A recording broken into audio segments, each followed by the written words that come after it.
Hey, we're still in the playoffs. You better pull no punches out here in College Street Fighter. Collegiate combat that's been going on week after week. We'll be seeing who's in over at Texas real soon, who's meeting defeat. My name is St. Cola, and I've been watching these players along with our commentators who we'll bring on in a second.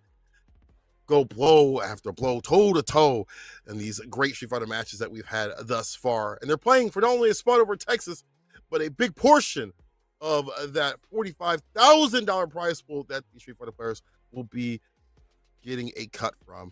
It's going to be quite a bit. It's a lot of that pie. All right. So there's a lot at stake. It's not only the qualification to be the best in terms of scholastic or collegiate, sort of thing, but also getting a lot of mail cover, a lot of Uber bills. And look at this. It's our fight card right here. Abyssal and Hippo start things off. Three Eyes and Dr. Iggy. Abyssal comes up again against Asteria. Luke SFH against Hippo. Dr. Iggy versus Qua. And of course, Silver Rupee and Asteria to round out tonight's fight card. Super stacked. I can't wait to see the action. So how about we just bring in our commentators and get down and dirty? All right, boys. How we feeling about the night? Let's see who we got here. It's Ravish, Big Bruno. Ravish, start with you. How you doing, dog? I'm doing good, man. I'm doing good. It's a fantastic day. And you know what? Cole? Today we're going to make some dreams come true. Today we're going to establish legacies. Today we're going to hop up with Street Fighter. Let's get it. It's the Red Wedding. It's going to be like, there's going to be a massacre. There are going to be some people leaving tonight. Super excited and super happy with their place. But Made Madness is quickly approaching, and I am excited to get to those final qualifiers. Yeah, we'll see who's more insane in the membrane real soon here. We have a lot of variation. We've seen a lot of these players stick with some of the characters that were nerfed and then buffed, or maybe just nerfed into nerfed, but still holding tight with what they enjoy, what they believe in. And again, it's cool to see the collegiate side of things just be able to get stronger and stronger, because as we've seen the young guns out here, the younger generation has been showing out strong. We saw it over at Capcom Cup. We see it even outside of Capcom Cup and other regions and things like that. Collegiate is just another area for that to happen. Mm-hmm. Yes, it is exactly right. Now, we talked about this a lot. In fact, where we said that the next generation of talent continues to foster in many different states and institutions and so on, right? And one of those can and should be collegiate, considering you can go ahead and get your educations while also being able to compete in things that you love, right?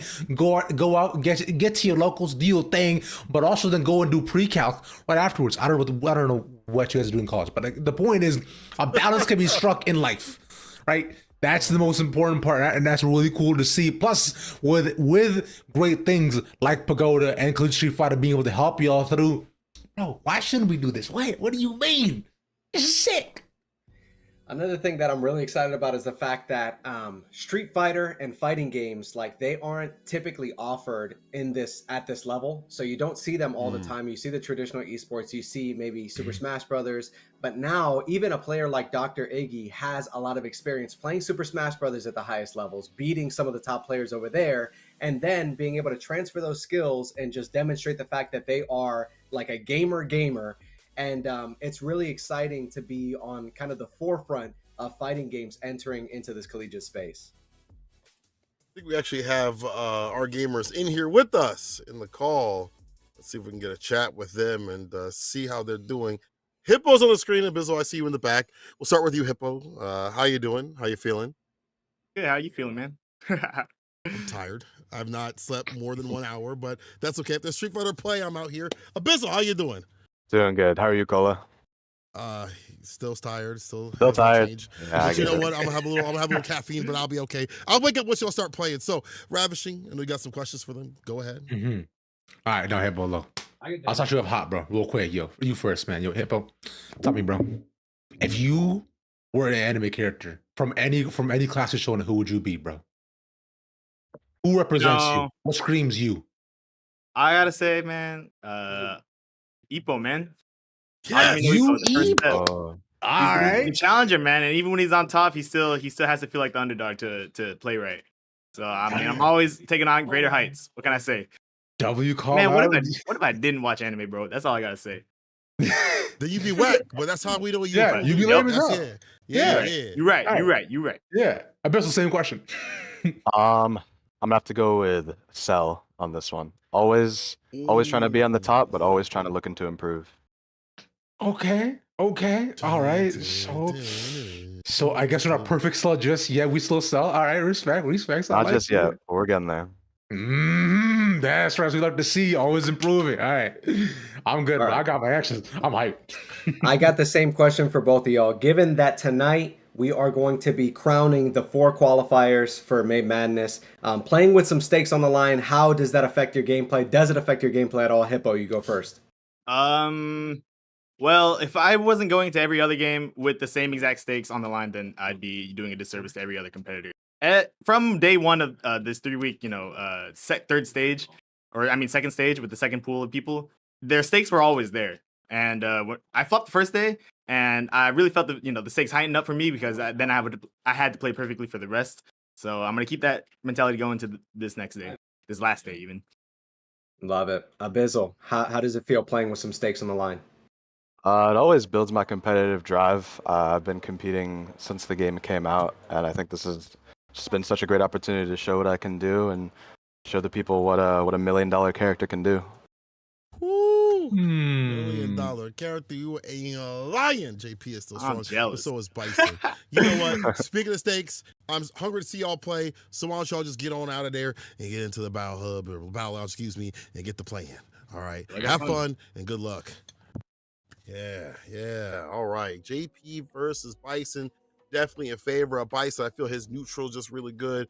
OD Cycle Crusher means you can't throw out the fireballs like you'd like to, so it eliminates the zoning game plan of JP overall. And the aerial approach, as we've seen, has been kind of problematic for JP, though Crouch Fierce has been buffed. The variance makes it very difficult to just swat him outside the sky. So I'm going to swap myself out of here and let y'all get to it. Bye. Ooh. All right, let's get it. Now, Bruno, in front of us, we have a match of 2 purple phenoms. Yeah. OGP, right? And of course, our Bison too. We're going to see a lot of that flying. And you'll actually happy because purple is my favorite color. So I will be happy no matter what the result is personally. Now, to be fair, JP's been more arrogant, and I feel like a lot of people who are humble. And Bison's also arrogant and lame. So you know what? Realistically, it's good and bad together. So let's just see what happens. Should be fun. Yeah, I mean, I'm surprised to hear that Cola thinks that Bison takes it so decisively, given that JP is such a strong character and has been given some of those tools back. Right. But I imagine that as we get into the game, we're going to be able to see the game plan that both of these are going to be heading into the game with. And Abyssal, we did see him over at the CFGC finals over on TNS a couple months back, and I wasn't familiar with this game prior to that tournament. So I was definitely impressed, and I'm definitely looking forward to the gameplay that we've got over here. Crouch Fierce, he got it back. Yeah, sir. Just talking about you. You're gonna go ahead, use the portals to pop forward, but gameplay being set up. They're gonna switch sides. Towards the end, they're gonna use the OD. The spike's not gonna hit, and also the back turn as well. But nothing confirming on the side of Abyssal, but Hippo though as well. Both of them been playing the neutral so far. None of them find any significant openings on either end. We see some of what Cola was highlighting, that cross-up hitting from the side of Bison, able to get the corner pressure, and Bison loves to live here, so Hippo is definitely going to be dealing some of that pressure. How is Abyssal going to get out? OD Amnesia is definitely one way to do so. Doesn't get the full conversion, but gets out of harm's way for just a moment. It's going to be guess for game on Wake Up here. Yeah, just goes ahead, hits the mid. Yeah, it's just not much to do from there, right? You are just so low, so one hit would have done it. And nonetheless, Hippo starts it off after a bit of a dicey opening in the previous game. Oh, lands the meaty from there, the Abyssal. Again, a really straight start from the previous guessing games that we have going on. Right now, Hippo cannot do a gosh darn thing, bro. Is stuck. Yeah, Abyssal absolutely working on a perfect here, and it does look like he's able to get it. Yep, a perfect KO. Commanding statement after Hippo was able to take that first round, tie things up here. And one of the things that I love is that as we enter, the overhead landing from the side of Abyssal. As we enter these kind of final stages, the talent level, as we go into the level 3, the talent level is really, really equal. Is Abyssal about to work on another perfect, dude? The double perfect? I mean, he might, though, so far, gauge on both sides. Okay. Oh my god, that actually hits the final second, the timing of the spike. Abyssal. The scaling we've seen already in the first game goes hard, and so now this bodes well, but Let's see if Hippo can bring it back. Amnesia to start off, though. He's almost about to get run over, but this time plays it back. Not going to get corner carried this time. In the air they meet as they both get struck down. Asked about the anime character, and he said Cell, and he goes and gets the double perfect. Let's see what Hippo is going to do in response. And I think the Devil's Reverse, able to get in there, that is really going to be key for Hippo's success. Doesn't get the continuation on the combo, that's a huge drop. It's unfortunate though, and in fact, he actually gets the Goomba stop there from out on top of it and lands the throw, right? Even though he wasn't burnt up. So Hippo finally managing to find something back after a tough start of the previous game. But this time, Abyss is not going to give him the chance, right? The hot starts are what leads the Bisons effectively running over their opponents. You want to make sure you play heavy. But this time, it's Hippo who's landing each heavy this consistently. Last stuck in the corner again. I've seen this movie before, bro, and I do not like part 2. You're talking about big damage, you're talking about all these huge openings, and Abyssal, every single opening that he gets, he's doing like at least 35%, and this character can do mad damage. And I mean, when you have to, like, the thing with Bison is you have to crack him open. He's a neutral guy. He's difficult to like penetrate his defense, and Abyssal with the overheads, with the huge conversions in the corner. Are we going to cancel it to level 3 here? No, we go into level 2, get the extension, set something up nasty on the wake up. What's the setup going to be? No, yeah, lands the overhead again. Another perfect KO. Abyssal is cooking. This is tough, and not being too up. Right, this can effectively lead to towards the end of the game. And remember, Abyssal right now holds one of the better leads in the overall bracket. Right, he's 3-1. With this, he can cement himself at 4. And considering the matches, he only has 2 more games to go. He can effectively lock his spot for Texas here and now. He's going to be really happy if he's able to take things with a 3-0, especially with that game deficit. Oh, able to get the drive rush in. Huge damage here. Do we opt to spend a level 1? Oh, OD into level 1 to secure. Not quite a perfect, but absolutely looking like Cell right now. He is in the gym. He is winning the tournament. He is absolutely consuming the competition. If we're looking at it, bro, right now, the boy Hippo, a grown adult, getting put in the bounce house. Something unasked for, and it may just happen again. Not gonna land the first out of the minion, but again, the spike setup so far have been killing him. Beautiful parry. And desperately needed for Hippo to turn the tides in this game. And for the first time, Hippo has had the advantage. We're going to put him in the corner. But he has to find a way to get out of this, some sort of advantage. But so far, he's getting zoned. And Abyssal is really making the most of this mid-range. This is the first time that we see the level 2 popped in this way in order to crack Hippo's defense, but he's able to do so with the punish counter throw. And Abyssal is looking like he is in prime position to secure his ticket to May Madness. But Hippo with the drive rush low forward, he's fighting for his life right now. But everything's been blocked. That's the thing. He blocked every single hit. The defense was great, but not for Abyssal. He has to find a way to get out of it. It's burnout time for Hippo. He's getting suddenly so much stuff from him. He has level 3 and opening. This should be it. Gets the grab, but he wants to save it. It might have been a bit too greedy, but instead the throw, and it's just enough to keep him alive. Man, Hippo looking absolutely hungry to get around on the board, able to do so. Like we said, he was fighting for his life there, and I mean, perhaps we start to build some momentum. I mean, stranger things have happened. We have seen reverse 3-0s in these streams before, so let's see if Hippo has what it takes in order to come back. The drive rush mid, but from here though, again, Hippo's been here previously, and it's been tough to get out of it. Go ahead, push the level 2. And finds the opening right away. That's gonna eat so much damage. And Hippo cannot find a way out. It looked close for 1 round, but Abyssal taking effectively a clean 3-0. I love the awareness of Abyssal in order to go for the level 2, recognizing, like, one of the things that you'll see often in Street Fighter 6 is people holding on to their level 3s, but there are certain characters whose level 2, the utility is so high that if you just throw it out there and you get one opening, you can secure the rounds. And Abyssal just so cognizant, so aware with his character, and able to take things with a dominant 3-0, setting the stage for what is sure to be an amazing night of matches. Cola Come in here, let me know what you think. I think Abyssal played that amazingly. Listen, again, from the players I've talked to and from what I've played, also as a Bison player, usually that matchup sucks for JP. Maybe not horribly, but it definitely isn't fun. But you saw that Abyssal really knew the matchup in terms of like gaps and things like that. Drive rush, stand medium punch into the overhead. Abyssal popped that departure every single time, or excuse me, the amnesiacs every single time. And then after that was the departure. So he was able to get outside the corner, able to get the side switch. There was departure continuously laid down. So it was hard for Bison to be able to get his drive rush jabs off. And it felt like Kipple wasn't able to land a bomb or two or many off because, you know, it felt like there was no damage at all on the table in Abyssal with constant pressure, disallowing that to happen. So Hippo's usual game plan was just not happening. Abyssal took full advantage of that. Fantastic job from Abyssal. We're going to bring them in here right now. Abyssal, $1 million character. One thing about JP is, man, baby. he got options for days. Fantastically done. I do want to note, though, that you had some really good matchup knowledge. We were talking about how you were able to deal with like the drive rush, stand medium, and overhead. You just kind of committed to whatever option was going to come after that. But also, I really like your departure, like your confidence in throwing out departure, because there were some moments where it was not true. You know, you were just making it snap, and you were just like, I feel like the rhythm is good enough that he's not going to interact with me before, I get interrupted or whatever. So I just want to say that was a really well played match. How'd you have the Bison knowledge? Where'd you get the Bison knowledge from? Like, and I don't mean just like normal Bison knowledge, like I fought a CFN St. Cola Bison, but where'd you get your Bison knowledge from overall, like high level?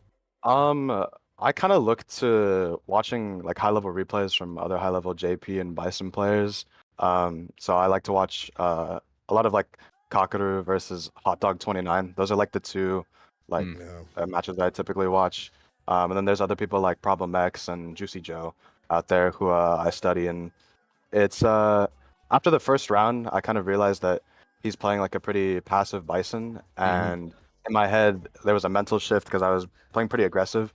And I knew that I could out passive him as JP. And that's why I had the confidence to do a lot of the portals in neutral, because I had a feeling that he wasn't going to try and check him as much. Well done, well done. All right, Ravish, what you got, bro? Yeah, I mean, I was thinking, bro, that was actually mad impressive too, especially considering, right, you're playing so heavy-handed in his face too, and considering as well too, you actually manage your drive bar as Alpha like really well as well too. Like, your overall resource management impressive, especially as a G player, especially as a JP player, bro. So, talk to me about, because like how you in your head decided to play so aggressive in his face, but you were like, yo, you know what? I actually don't got to do too much in front of you. All I got to do is control you in the corner and keep you there, bro. Yeah. So I think there's a lot of discourse going around about JP being potentially top 3, this, and that. I think he's like within the top 5 range for sure. But when those OD portals come up, he might like be the best character in the game in terms of pressure. There's like a mindset that you kind of have to have, I think, where you don't have to do something when the portal is up. You can let them play the game for you, and sometimes doing nothing is the best option, which is why I tried to do a lot of the shimmies and he would tech, and then you get the combo in the corner. So it's like a mindset switch when I have the portals up from being super passive to very aggressive in the neutral. Damn, I like that. I love the conversation about switching up the gameplay style, and I think that one of the things that you did really well was just taking certain options off the table. You took Devil's Rise off the table when you hit the air-to-air so reliably. So when you are limiting your opponent's options, what are some of the changes that you're making in your game plan, and how do you execute that? I think it's mostly just finding the habits, especially with Devil's Reverse. If you do it kind of like on the wake up that he was doing a lot after I was setting up portals, and you try and do Devil's Reverse into the punch version, JP can pretty reliably either trade or even just air to air. And I actually got a pretty cool combo in one of those games because of it. So Love like it.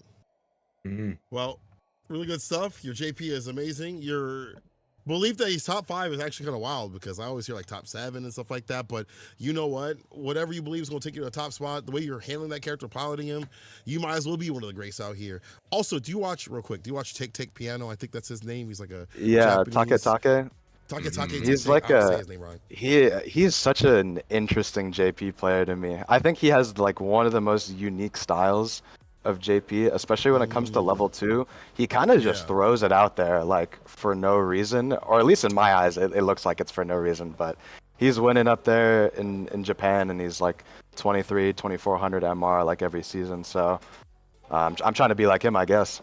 I mean, I think you already are like him. Maybe you even better. Who knows? I feel like your neutral solid, and what you got in terms of your game plan is super solid. So go ahead and go get some rest. And we again appreciate your play. Awesome. Thank you so much, Cola. Thank you, guys. You know, I'm just gonna be so real though. Maybe it's time for me to play a little bit of JP, get on that psycho power. You feel me? What y'all think about that matchup, Ravish? You know how I feel, bro. When it comes to top 5 characters, I gotta play him. I gotta play him. Your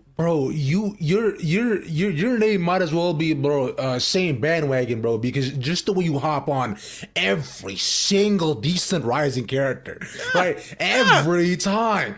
Yes, Man, you're so lame, bro. No loyalty. Come on, bro. loyalty, Where does it but- all go? but I'm in the lane that be winning though. You feel me? That's the Yo. part. Big Bruno, what you got to say? I don't know, man. Abyssal was just playing out of his mind, and Hippo is no slouch. Like, we have seen Hippo dominate over the course of these weeks of tournaments, and it really did seem like Abyssal dunked his face into an ice cold ice. So, Ice cold, bro. Yeah. Yeah, I bet he did, bro. But he also wiped his face with a banana peel afterward, too. That's how we do it, bro. That's how you wake up. Rubbing it on our faces, which is actually crazy. You know what? I actually have to take my state mandated run for TikTok. I'm gonna go do that. We're gonna take a quick break and return with more collegiate play right here on the Capcom Fighters channel. Don't go anywhere.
Now it's time for Three Eyes and Qua on the sticks, and of course, our Ravish and Bruno, and of course me, St. Cola, up on the mics, talking about this matchup, and I can't wait to see what's going to occur because, Three Eyes kind of be on a little bit of a hot streak. Hopefully he's reformatted himself after his jet lag that he's had to deal with. But going into it real quick, Qua's been on a little bit of a tear himself, being able to play Luke at a high level and just be like, hey, I like the character. Excuse me. Let me scratch that. I'm getting a little too excited. What's coming? Yeah, so I want to interrupt you because you were on like you actually going off. I you were I can't wait for Guile and Luke, but my bad. It's gonna be JP instead. It's gonna be JP instead. Up again. I do want to play that character because he was said to be top 5. So we'll actually talk to Dr. Iggy and Three Eyes right now. I think they're in the call right now. Hey, Dr. Iggy, Three Eyes. We'll start with you, Three Eyes. How you doing, bro? Okay. Yeah, not much to say right now. I mean, had much time to practice, but at the same time, I did get first place at the local for Milwaukee yesterday, so that felt pretty good. Hey, let's go. We love supporting locals. Hell yeah. Yeah. All right, Dr. Iggy, have you come with a little bit more banter, a little bit more spice today? I'm just locking in. Gotta tell myself, no more getting hit by overheads. No more getting hit by overheads. Okay. All right. So we're zoning in. I like that. Now, look, I try to be the more fun guy on the panel and see what we can do. But this time I want to ask an actual serious question. Three Eyes, in your arcade cabinet behind you, how many games can you play on it? How many games can I play on it? How many, bro? Is it like a multi-game type deal, or is it just like a one game? There's 4 games on there. 4 games. Which 4 games on there? So yeah, it's a Neo Geo 4 slot. There's Metal Slug, Samurai Showdown, King of Fighters 97, I believe, and Crossed Swords. That's so sick. Hell yeah, bro. That's cool. Now, Iggy, I know you don't have a arcade cabinet behind you. What I do see is a nice closet full of shirts. Do you have a favorite shirt in that closet? And can you go get it for me? You're trying to unlock Iggy at this point. I got you. Hold on. Let's go. Oh, this is so sick. I love this. Guys, look, we're actually breaking the fourth wall here. We're showing y'all this is not just background. It's real. All right, these are real people with real lives who play Street Fighter. Really cool jacket here. Wore it over Halloween. Cosplayed as Virgil. Oh, that's sick, bro. Now I'm motivated. That's what I was saying. That's how. See, I thought it was low key, kind of like a JoJo Joestar type jacket. Yeah. But that's nice. That's nice. I like. Okay, go ahead, bro. Back, of course. All right. So for Three Eyes, Three Eyes had the Boricua boost, the Puerto Rican power up last week.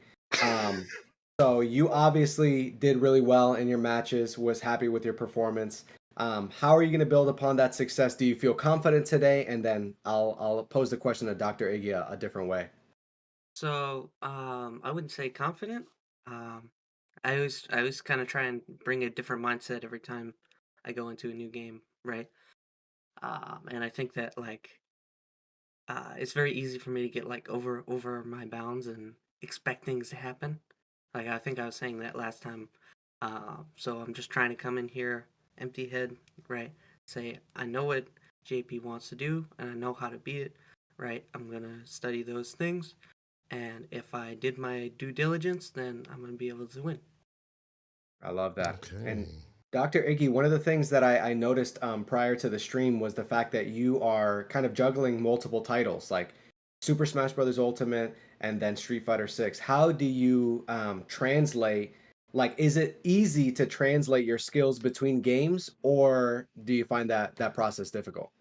Fundamentally, I'd say offense is very different, but defense, the concepts are pretty similar. You got to look at defense from the perspective of it's rock, paper, scissors, but what decision lets me not die right here? So I got to think about my opportunities to just keep the match going as long as possible and wait for my opening.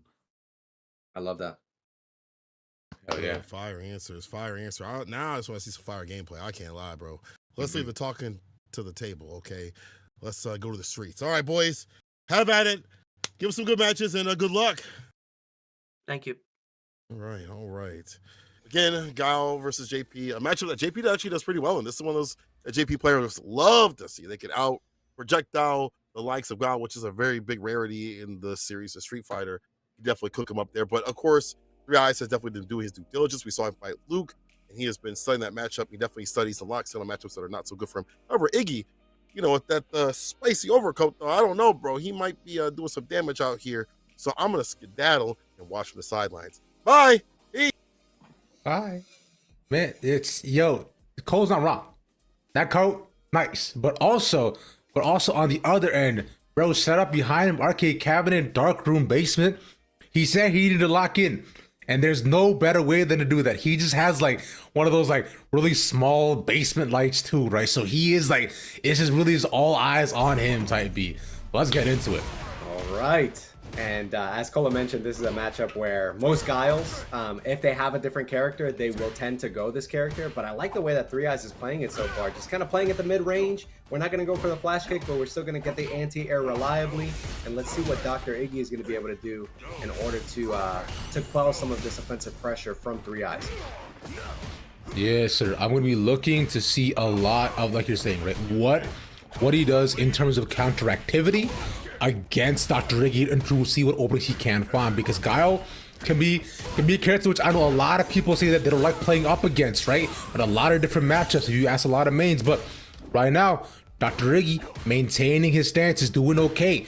Health lead is still very much in 3Eyes' favor as they both of them go back to the neutral, and not as aggressive as you're seeing, right, compared to the JPs we've seen so far in the stream. But oh, the opening, but it's so beautiful in the DI again. Puts the Brad back, slaps him on his head, gives him a concussion as 3Eyes gets the first round. Yeah, 3Eyes playing this super incrementally, just gaining his space. A really mindful play, but one of the things that we've seen in previous weeks as the sweep is kind of errant. Dr. Iggy not making the most of it though. 3Eyes is one of those players that has talked about how he's labbed drive impact and reacting to drive impact, so I'm not surprised to see that first drive impact from Dr. Iggy gets immediately called out. Again, finds the overhead, but not much off of it. Instead, the flash kick though to find the opening, gets the overhead out from his own end. And a flash kick to do it once more. The level 3 from 3Eyes. This should do a nice chunk of damage. Both of them still have more than enough meter to do what they want to. Dr. Iggy does as well. The critical are available, but nothing found. He lets it rip the level 2 to create something, but all of it pretty much is blocked from 3Eyes' side. He takes a little bit of damage, but that's it. And now Dr. Iggy, 1 bar away from being a burn up. He just be dead. Yeah, I mean, you're exactly right, bro. That's going to be one of Dr. Iggy's keys to success if he wants to move further and potentially make it to Main Madness. That level 2, you got an opening, but it was minimal damage from the side of 3Eyes.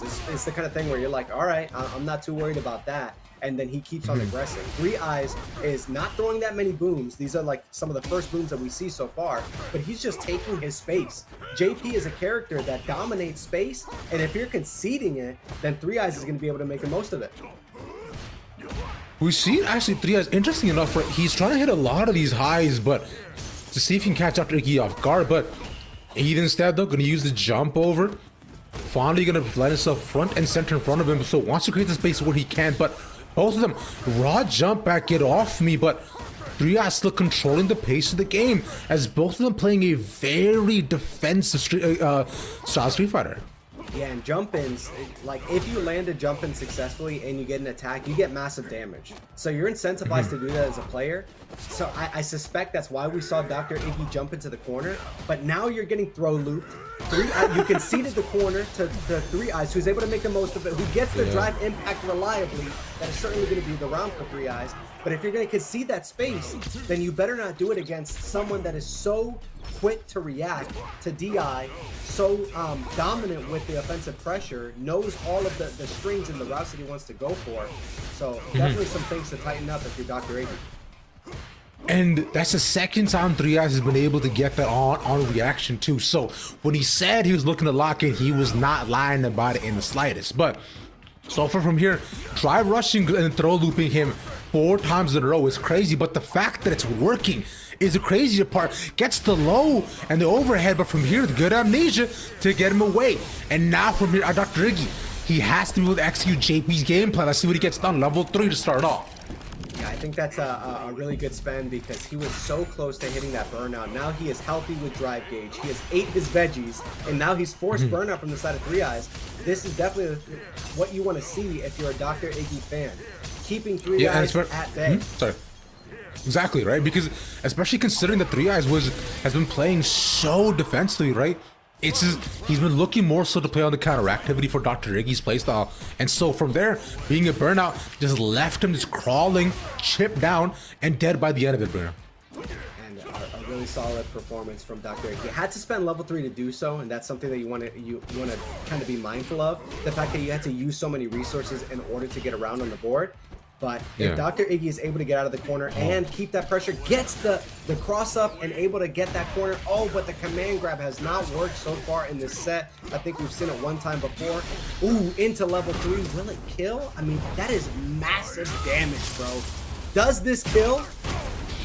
He might be dead. Yeah, just barely.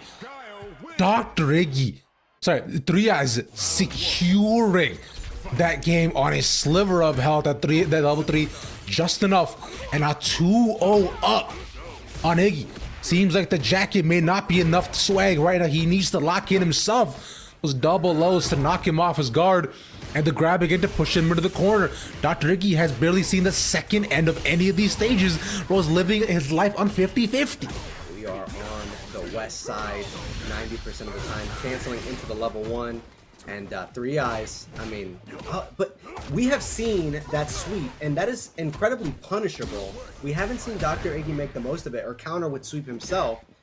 Let's see, but burnout, this is a great situation if you're Dr. Iggy. Oh, able to get in. This is nice. Three Eyes barely got his bar back, but now look at this. All that space is being created, but Iggy knows he has to maintain his calm and cool. He's almost a burnout and soft, but he finds the opening. Three Eyes, even though he was a bit down, didn't lose himself at all. And unfortunately, Iggy giving him the space to get back his bar. That's the tough part. Both of them kind of whiffing in the neutral, right? And they've been kind of doing this dance so far until one of them finds any sort of significant openings. And for Three Eyes, it's been these grabs over and over again. Driver to the grab has been so effective for him. Yeah, I think one of the things that you mentioned, like picking the spots and getting the openings, that is like absolutely key for these players because we're not seeing huge combos. As I say that we got to cancel into level 2. Let's see if he's got the throw loops or the boom loops unlocked. That wasn't even a real combo. He does get hit with it. Level 3 whiffs, and that is going to be a 3-0 sweep. Three Eyes over Dr. Iggy. Three Eyes, a student of Carthage College, but it's also seeming like he is a student at the School of Abyssal because he got another 3-0. And solid play. He said that he didn't necessarily feel confident. Confident wasn't the way that he was thinking about approaching this matchup. It was about treating every opponent with respect and being as prepared as possible. And that preparation gets him the 3-0 dub. Cola, what do you think about it? Three Eyes on a roll. I think Three Eyes did his homework. You know, driver stand light kick up in the corner. Most people would think that's a normal throw loop sort of scenario. But the magic is that's +3. That makes it damn near uninteractive. You're not going to press a button or trade on like you would on a +1 scenario, whatever. +3 definitely means you get a lot more in terms of like a trade combo or for hits on counter hit, whatever it may be. He put himself in these positions where it's going to be more likely for him to have a lot more reward. And you're probably not going to wake up with, I would assume, amnesia anyway against Gal, especially up in the corner. He'll just meaty boom you and get a follow up right after. So fantastic stuff. Three Eyes sprang upon that sort of game plan continuously. We saw him kind of make sure that his opponent was living up in the corner. And let's actually take a quick chat with our friend here, Three Eyes, because you were studious in that Street Fighter beatdown, my brother. Driver stand light kick the GOAT. I like seeing that. All players overall. I feel like that's been like a thing the past maybe 8 months or so. Use that when they get in the mid-range, but you're using it in a really effective manner up in the corner as like a meaty scenario. I like these adjustments. What other adjustments did you make up in that matchup you feel besides, well, I fight, Luke all the time? What were some other adjustments that you have made, fighting JP players? But you were muted. All right, unmute yourself. My One more bad. time. There we go. There you go. Yeah, there you go. Undeafen instead of unmute. You're all But good. what I was getting at is that a lot of JP players that aside from Luke, because Luke's very disciplined in this sort of manner, they like to command grab like up close, and they like to like deal with guile with risks they don't need to take all the time, right? Like I feel like JP's got strong enough neutral, right, that you can contest him still, right? You don't need to do like DIs, and you don't need to like try and random him out with command grabs and whatnot. But a lot of JPs really like to do it, and because it's a tool that he has. But I like to hyper focus my reactions on those things when we're like point blank close, and then when we are neutral, right? Usually I'm just looking for whip punishes, and I felt like against Dr. Iggy especially, I was getting a lot of spacing traps and a lot of whip punishes, just in like that stand heavy kick, or stand medium kick type range, because he was really really wanting to try and hit me there, without worrying about like the spacing of that. Right. That's why like those stick normals with the cane are really nice, because they're disjointed and they reach a little bit farther, and it makes Guile have to think a little bit more about how he's gonna get in. But I feel like I always kind of want to be a slow wall, slowly pushing him to the corner. But if I can consistently stay point blank, I have to rely on them making those sorts of like big risks. If I don't, right? If I keep him slowly pushing him to the wall until he gets trapped, right? I feel like I can actually have sort of a controlling pace in the neutral, right? Now the Yeah, biggest like you thing like is to. that like he can steal the space with the OD fireballs, right? And so then I have something to really think about. Um, but one thing I learned is that like any fireball, right? If I throw fast booms, right, and OD is one of them, I can counter hit it if I know about when he's gonna do it, right? And if I do an OD one and I'm a little late, it'll at least still clash, right? It sucks to be down on the meter against JP, right? Yeah. Yeah. But since JP has a lot of like startup again on his projectiles, calling out when those moments are with OD booms or fast booms gives you that just tiny little bit that you need of advantage to walk or move in, right? That's so smart to deal with the zone. Be preemptive. That's a really good freaking thing. Excuse me, I almost said something else I shouldn't. But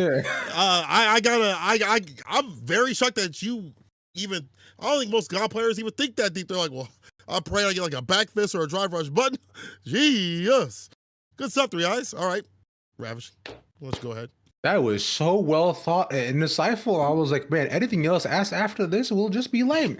But yeah. but Three Eyes, bro, you also mentioned that being able to go to your local as well too. You also kind of dub on that, bro. Talk me through that a little bit, right? What was it like, being on land, winning a local too, and beating all your homies around you who also care about this game as much as you do? Um, Honestly, it's kind of a weird thing, because I love lifting everybody up and like trying to help everybody get better. Mhm. Um, but like it's one of those things where like we all want to win over there at the local, and so I've honestly been kind of like trying to contemplate in my mind like like how to feel after I win, because if you're such good friends with somebody, right, Mhm. and then you beat them and it's this close, right, you can't help but feel a little bad about it. You know what I mean? Yeah, Right. Um. So like it's just been a weird journey, but like Yeah. my community over at Milwaukee is so incredible. Hell yeah. Um. Sasha Magic And 4, let's go. yep. Let's go. Let's go. Yeah. Let them know who it is. And um. Like there's such a wide range of play styles that Mhm. I feel like I really kind of run the gauntlet when I go over there, and I always enjoy it more than anything in the world, because not only is it a super welcoming place, Mhm. but also that like I feel like I'm always on my toes, and I'm always trying to think about new ways of beating things. And then now that Just a Kid's been showing up there every once in a while, right? We've got some serious competition, and Mm. nobody's been able to beat him yet, right? At least in terms of the bracket, but I've gotten very close, and Right. like the Okay. specifics, those small things, I think that's what matters in this game, because Mhm. it's volatile enough that small things can lead to a lot. So I don't know. I'm getting there, but Yeah, I've been really enjoying it. I'm And glad, man. That's dope, bro. Hell yeah. I don't think I have any questions, mostly just remarks. I love what you said about establishing that wall. And what was interesting was that each opening was just like normal. So you guys were piecing each other up and you were taking so much space. So I think that like given the fact that you're so well studied, just like enables you to put this game plan on display. So just big ups to you and excited to see the rest of your journey leading up to May Madness. Good stuff. thank you. Well, you made me think about that matchup in a little different of a way where you always caught me slipping out here on the broadcast, young bro. Well, Mhm. congratulations to you. You want some good stuff. So go ahead, take your break for a second. All right.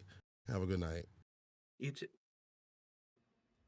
I cannot believe he played it like that. That was what an insightful thing to think That was about. cool. Preemptively dealing with the fireballs and saying these ones are certain, in terms of like the start and stuff like that, which you would typically do in the first place. But to be like, I'm going to interrupt it with this type of fireball and I'll take the bet on being up in the lead or take a trade or whatever. And I don't want to be down in drive gauge, but I have to be. If I give up the corner, I have the control, which is what God would want.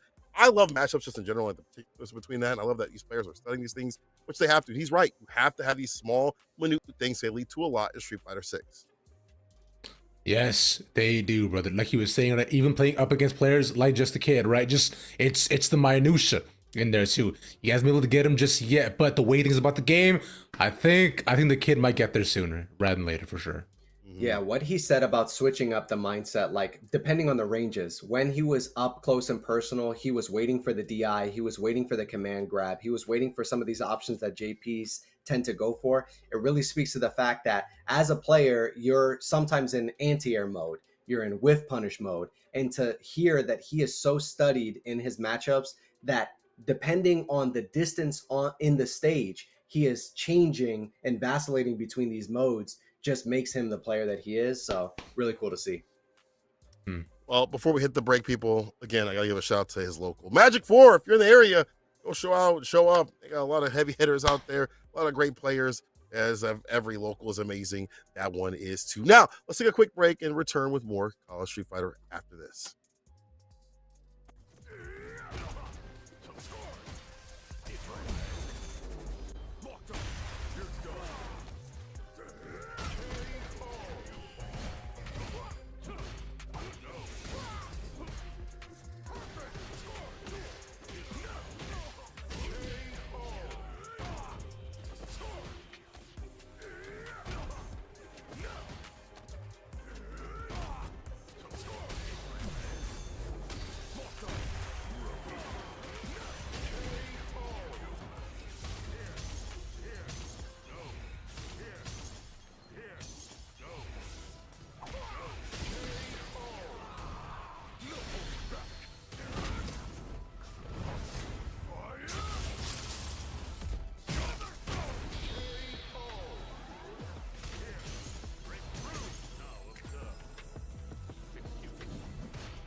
how many times have I told you how much I love you, Pagoda? Well, I'm gonna do it again. I'm gonna do it twice. You know the way we go. First, the ad read. Snack Champion Series is brought to you by Pagoda Snacks. Crispy egg rolls to crunchy cream cheese wontons and savory crab ragoons. Pagoda Snacks is ready to crush your cravings. Shop for them in the freezer section at your local grocery store or get them delivered via Instacart. That's the ad read. Here's the real deal. Thank you so much, Pagoda.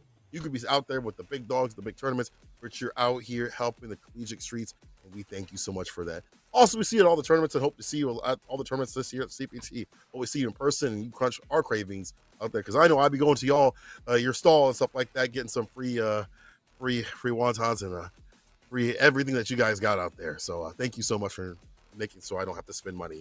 Well, now that we've talked about some food, let's talk about the fights that we have coming up. We've got our players actually ready and in the call with us. Let's bring them up and start discussing about these beatdowns. I can't wait. Ravish and Fake Buddha are with me.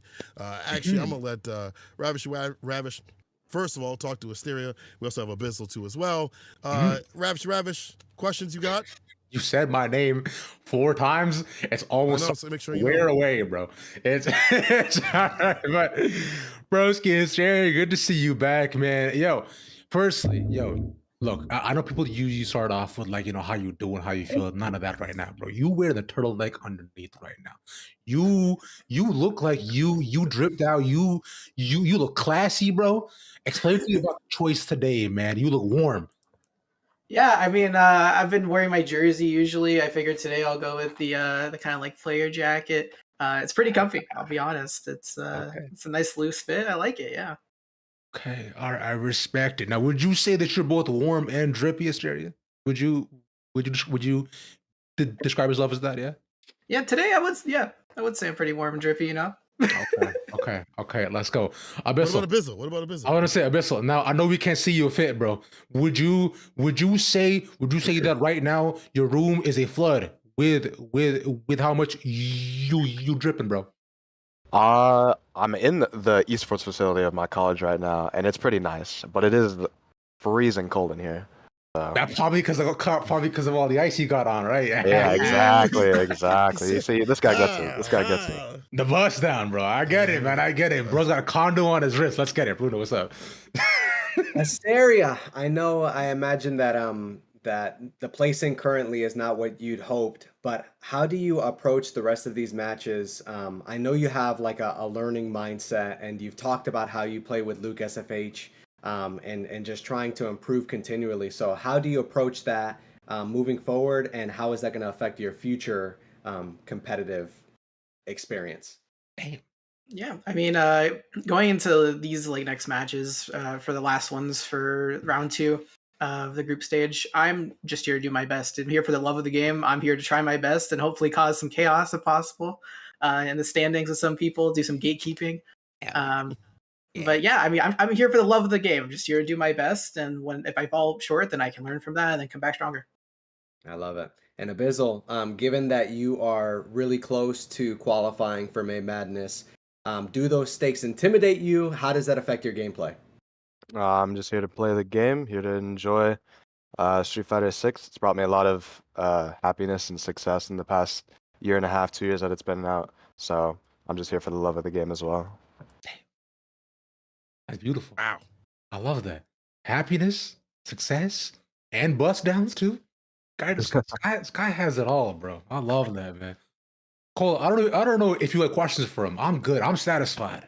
I'm good. You got one person that's just doing it for the love of the game. One person that's just doing it to be an asshole, to ruin it for other people. So it's gonna be a fun time.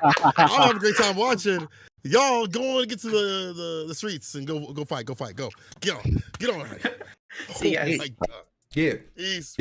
Please. Man, I love that energy. Forget the matchup, bro. One person just being like, even if I lose, I'm bringing down somebody with me. Somebody else gonna go down the hell with me. The other person like, man, I'm having fun with Street Fighter 6. If I'm getting throw loop, I'm smiling. If I'm getting knocked down into a 50-50, I'm smiling. If I miss my tap parry, I'm smiling. So I'm wilding too much. I'm gonna get on out of here, and y'all take it away. Bye. Yeah, sure. I mean, we can probably go ahead and get to the game any second right now, right? Because like from what you were saying, for those who don't know or may not be aware as to why Asteria is saying that, Asteria is currently 0-4. within the brackets right now, with our top standing. So unfortunately, his run is effectively done. But here's the thing, is that he's not wrong that if he can, cause some rift, if he can get this game over Abyssal, who is 4-1 right now, the top 2 in the standings, he might be able to actually cause like a lot of back and forth in the bracket, make us a lot closer than they have to be. Yeah, tonight we've talked a lot about the minutia, and this is definitely a matter of those little things. And let's see if Asteria can build upon some of the challenges that he's had previously over the course of these weeks. I know, like, in hearing him in the interview portions, it's just clear that he is a learner. Like, he wants to improve. This is definitely not something that's like a low priority for him. So I love to see the way that it kind of like unlocks another gauge, another level as a player. Exactly. Right now, I've talked to a lot of Asteria's mentors before and his facility advisors over at Boise too, and you hit the nail on the head, right? As he unfortunately drops that round, but it's like Asteria is nothing but a student of the game, right? If he sees a mistake, he goes back and labs it 10 different times, right? So he has it right, especially because of the position he's in of playing modern ed. Balancing your drive gauge as a modern ed player, as I find, has been one of the biggest pain points for Asteria. And so far, he's found success before in previous brackets, but currently against Abyssal, he might struggle a little bit. No punish on the whiff. The high doesn't land, but Abyssal will very much in control of the game.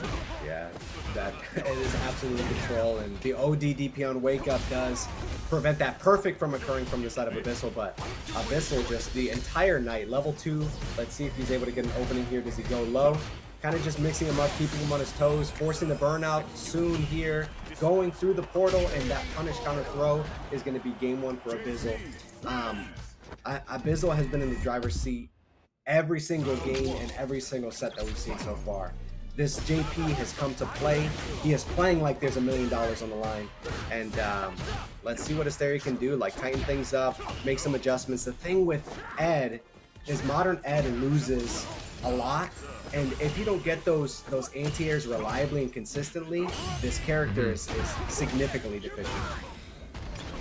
But that was good though. On reaction, the perfect parry, but unfortunately was able to follow up with a lot, right? Abyssal blocking every single follow-up option that Asteria currently had. He runs up, just a nice jab, but again, unfortunately, the amnesia, right? That's what I was waiting for, the option, and now he's gonna get tossed around as if he's a salad bowl. That's it, man. Throw on the dressing, there's some croutons, up again, back in the bowl we go, and you might as well add some bacon bits on top to end it off. Looking like a Caesar salad the way he just got backstabbed by Abyssal. Et tu brute. That's a bar. I like that. My man is well read. Shout out Bruno for that one, bro.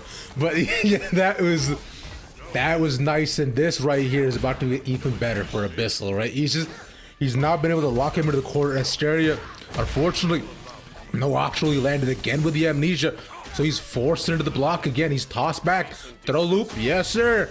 One more for good measure. Maybe. Indeed. Might as well.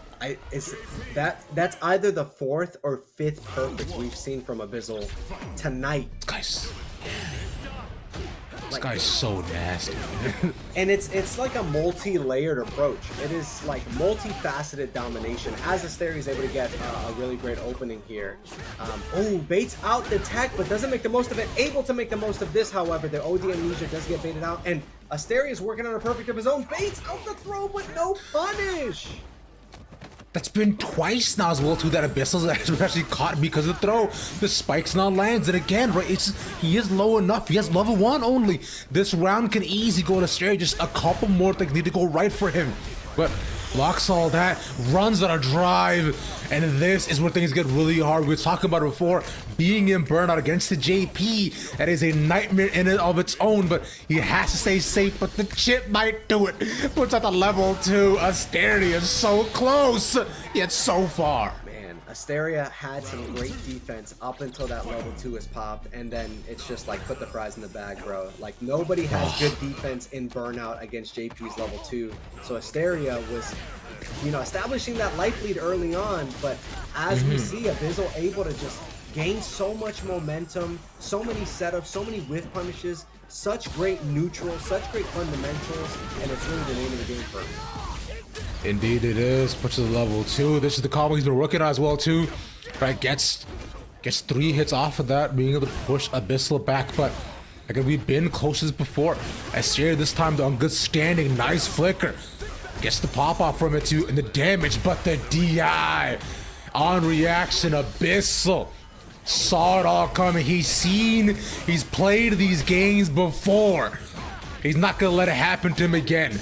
Bounce house, one more spike again, OD, but instead he goes through a surprise.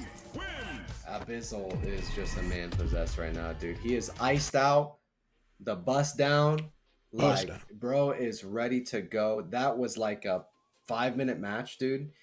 It's just like the fundamentals, like I mentioned. It was like a multi-layered approach. He just had the whiff punishes down locked.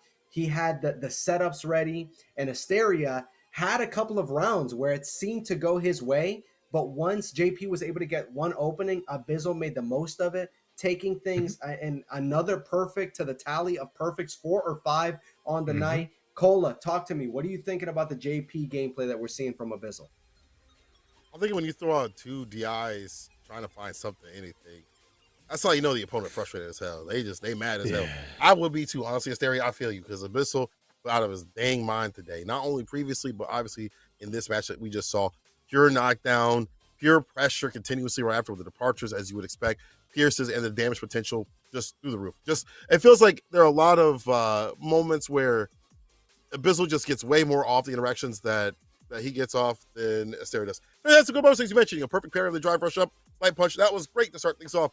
Had some oaky opportunities, but just wasn't able to take advantage, which is strange because Ed has methods of doing so. It's another indication to me that you have a game plan, you know how to fight the matchup, but the player makes you so frustrated and it's just too powerful and too potent that you can't get what you want off. So let's talk to Abyssal here. Again, Abyssal, I don't know what you want, but I want some of it. I don't know if it's a $1 million Thank you, Cole. Thank you. character, but you want something right now. You got a godlike. So I got to ask, in terms of the modern matchup, this is probably a little bit less that you have to deal with than other characters because you can be a little bit more stationary with your zoning and stuff like that. But what's your ideology, though, fighting modern? Don't jump. That's pretty much it. I think I only jumped once, and he anti-hit it, and then I didn't do it again. So That Respect. makes sense. My man you learns. just gotta respect the anti-air. That's about it. That's fair. That's fair. Yeah, fair enough. Yo, Abyssal, simple question, because I feel like we'll probably be talking to you again later tonight. What'd you eat, bro? Before this, in the morning, what'd you have? I had a salmon poke bowl earlier for lunch. Dude, my man, healthy. And I had a little chai tea latte to get the brain flowing. So Okay, all right. Now we're gonna go and correct that, because chai and tea mean the exact same thing, right? So it's chai. Oh, I just got schooled. I just got It's schooled. It's That's my just- fault, Ravish. That's my fault. That's crazy you saying that, but it's okay. You're so nice in this game. I'll let this go, but only once. All right, just All right, once. all Bro. right. I appreciate it. Welcome. I'm watching you. Bro, what do you got, bro? I think one of the things that was most notable was towards the end there, Asteria almost getting around on the board, kind of taking you, like, you made the most of each opening, but at the end of that third game there, you had a moment where Asteria was about to take a round, and you saw the 2 DIs back to back.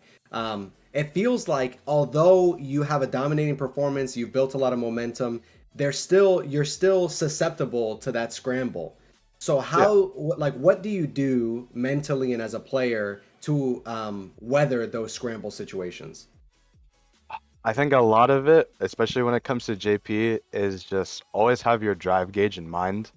Like in that specific scramble, I think I was just jumping away and like backdashing a lot because I knew that he was at low drive gauge, and I could tell that he was getting a little squeamish with his moves and all that. So I was just trying my best to avoid it, and he ended up doing another DI, and I had a good reaction to it. And the round was over from there, honestly. Good work, man. Good work. Nice stuff. Yeah. I like it.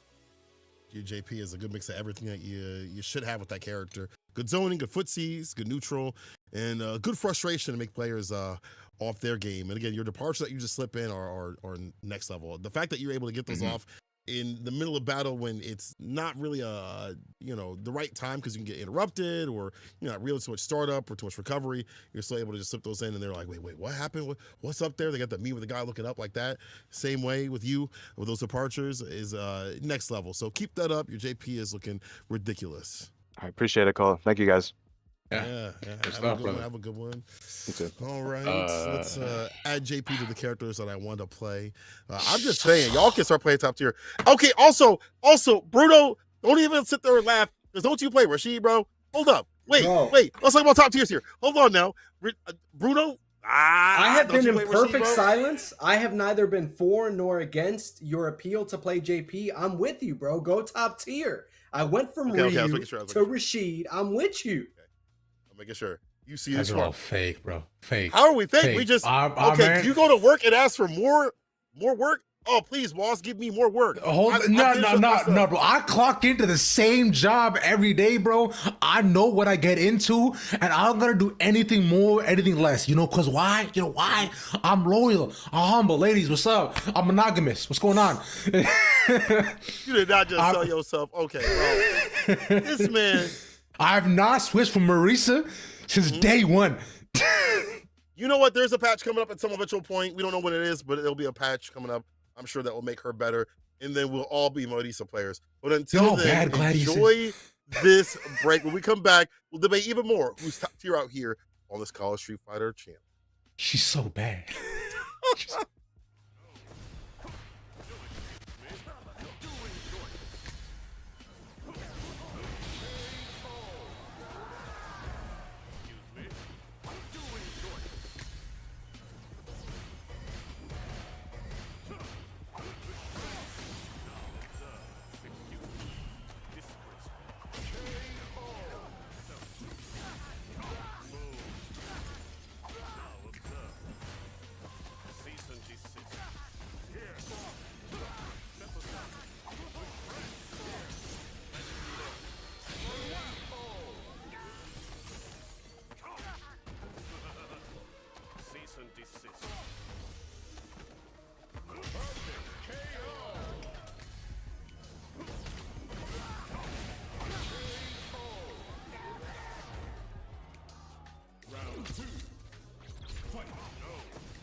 seeing a lot of psycho power today, and it's not going to stop. We're going to keep going on, and also we're going to be seeing people getting solidified for their tickets for Texas. Now, I don't want to prophesize their demise, nor do I want to call who's going to go for sure until the day is done. We'll have that all calculated because there's some numbers, and I'm not going to run those. I'm a commentator. I'm a mathematician. All right.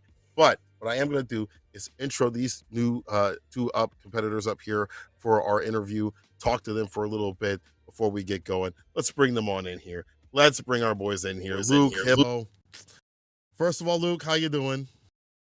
A little nervous, not gonna lie, but I'm good. Okay. Hippo, how you feeling?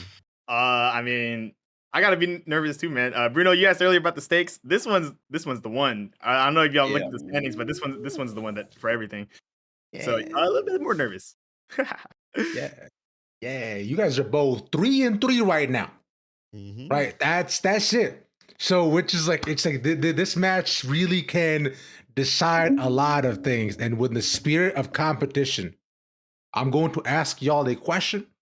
The first person to answer is my favorite to win this game. Completely neutral. Wow. Okay? Okay. All right. That's all it takes. Now, wait until I'm finished saying it, and then you can answer, right? Okay, cool. What is 3 times 3 minus 3 plus 3? 9.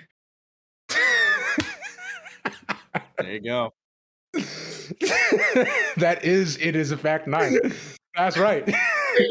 I got calculator. He said he said 9. 9. the most nervous German. answer.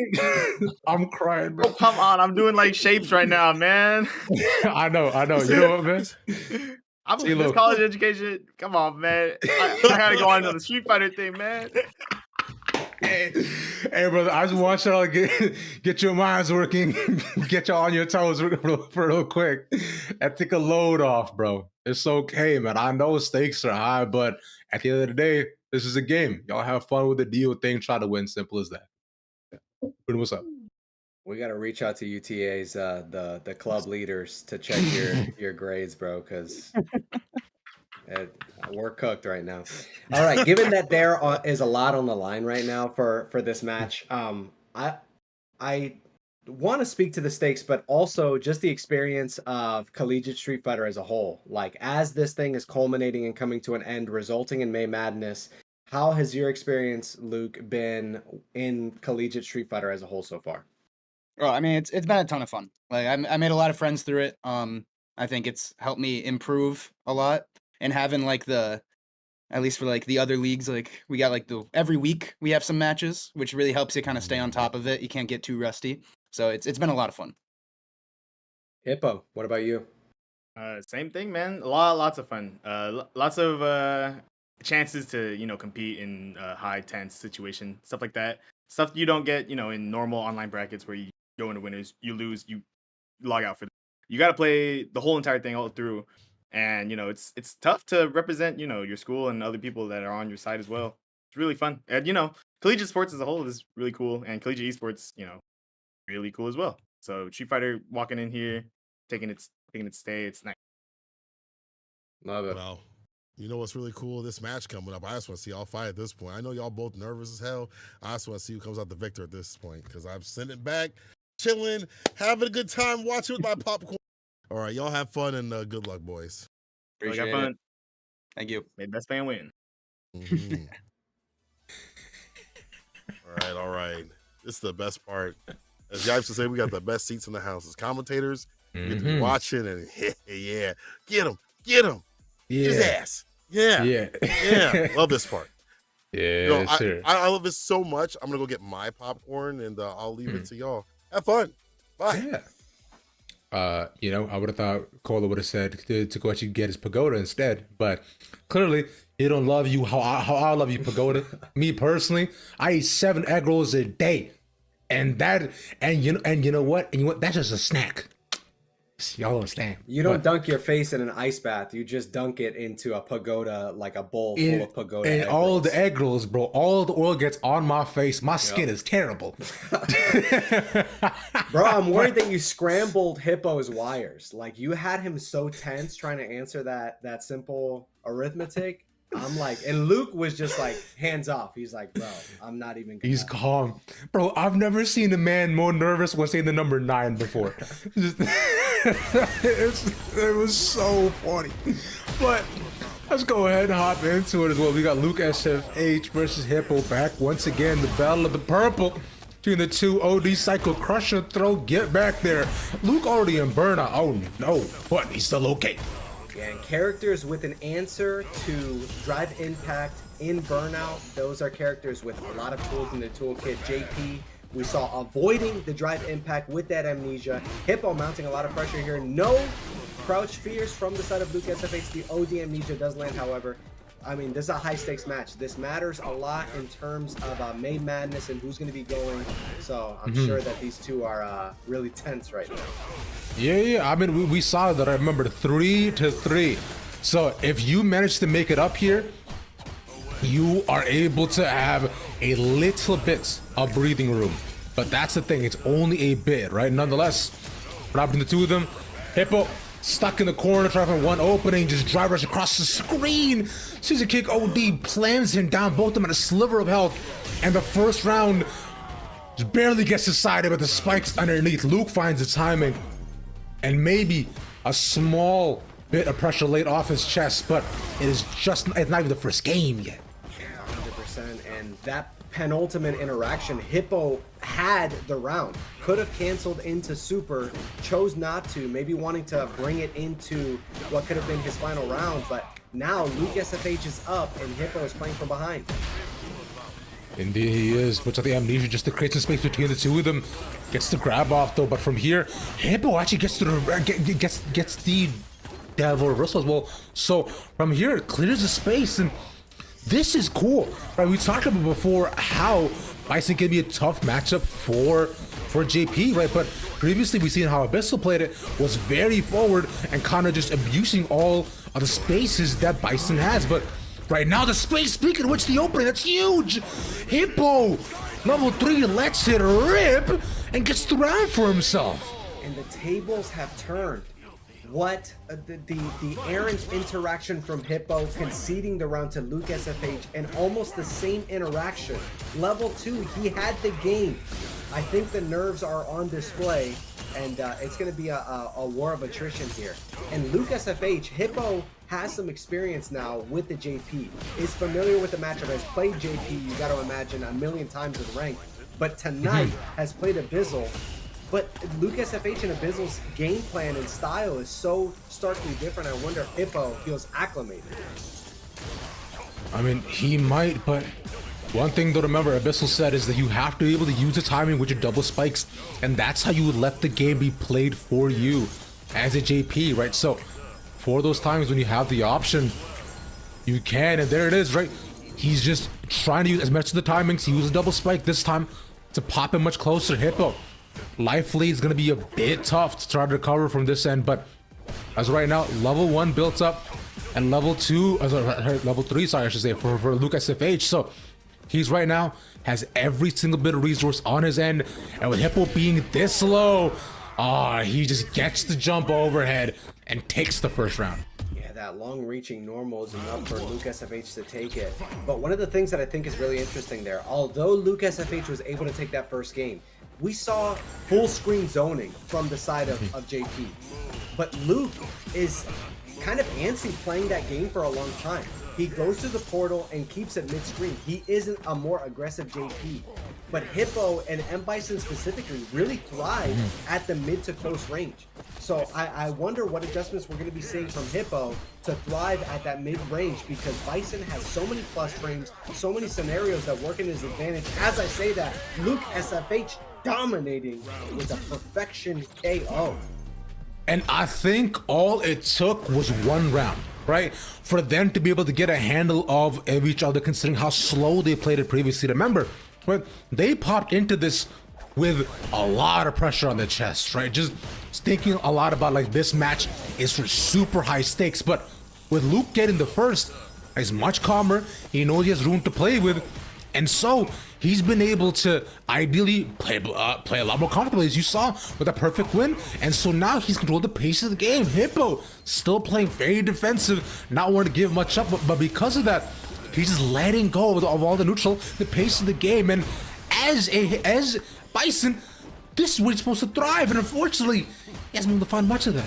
And able to get the punish on the drive reversal, but not able to make the most of it. Hippo has not picking his spots incredibly well. Luke SFH able to get the drive reversal to maintain that distance. This is a huge opening for Hippo.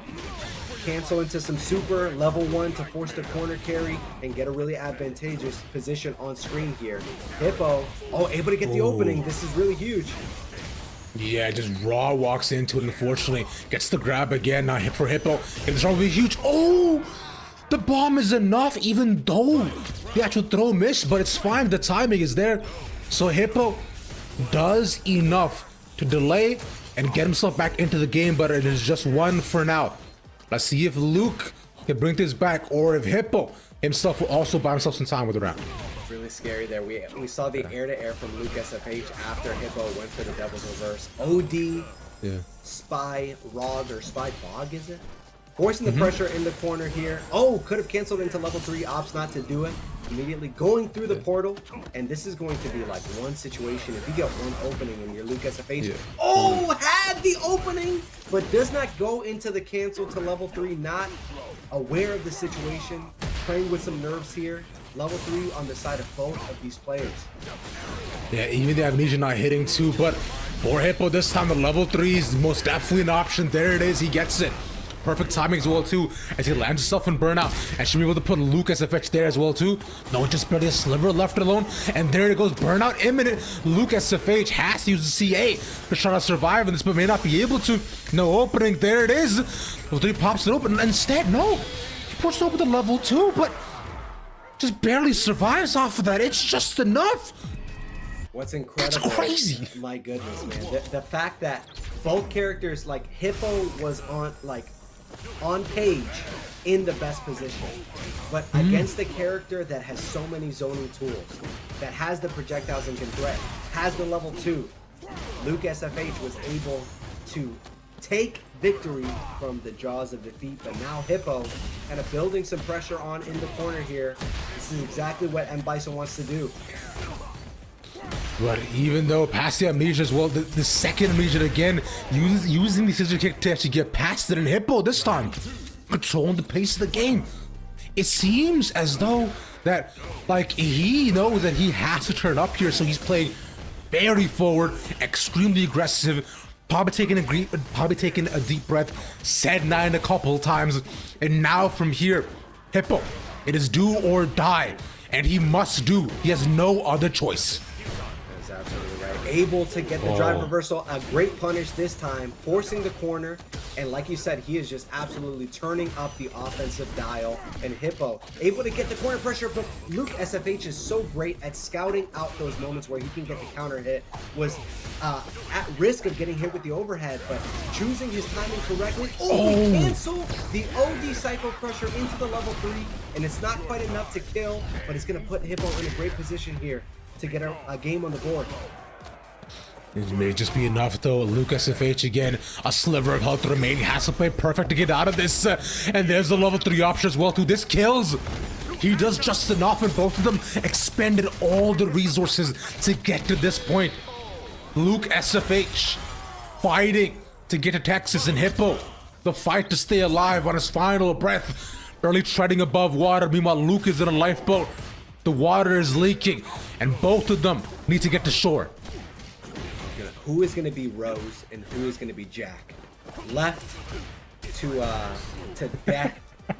But man, it's like, I think you made a great observation there with the fact that both players had to use all of their super art gauge in order to kind of go into this final round. But Hippo here in a great position, has the bomb on. OD Amnesia and overhead through it, but the level is not enough.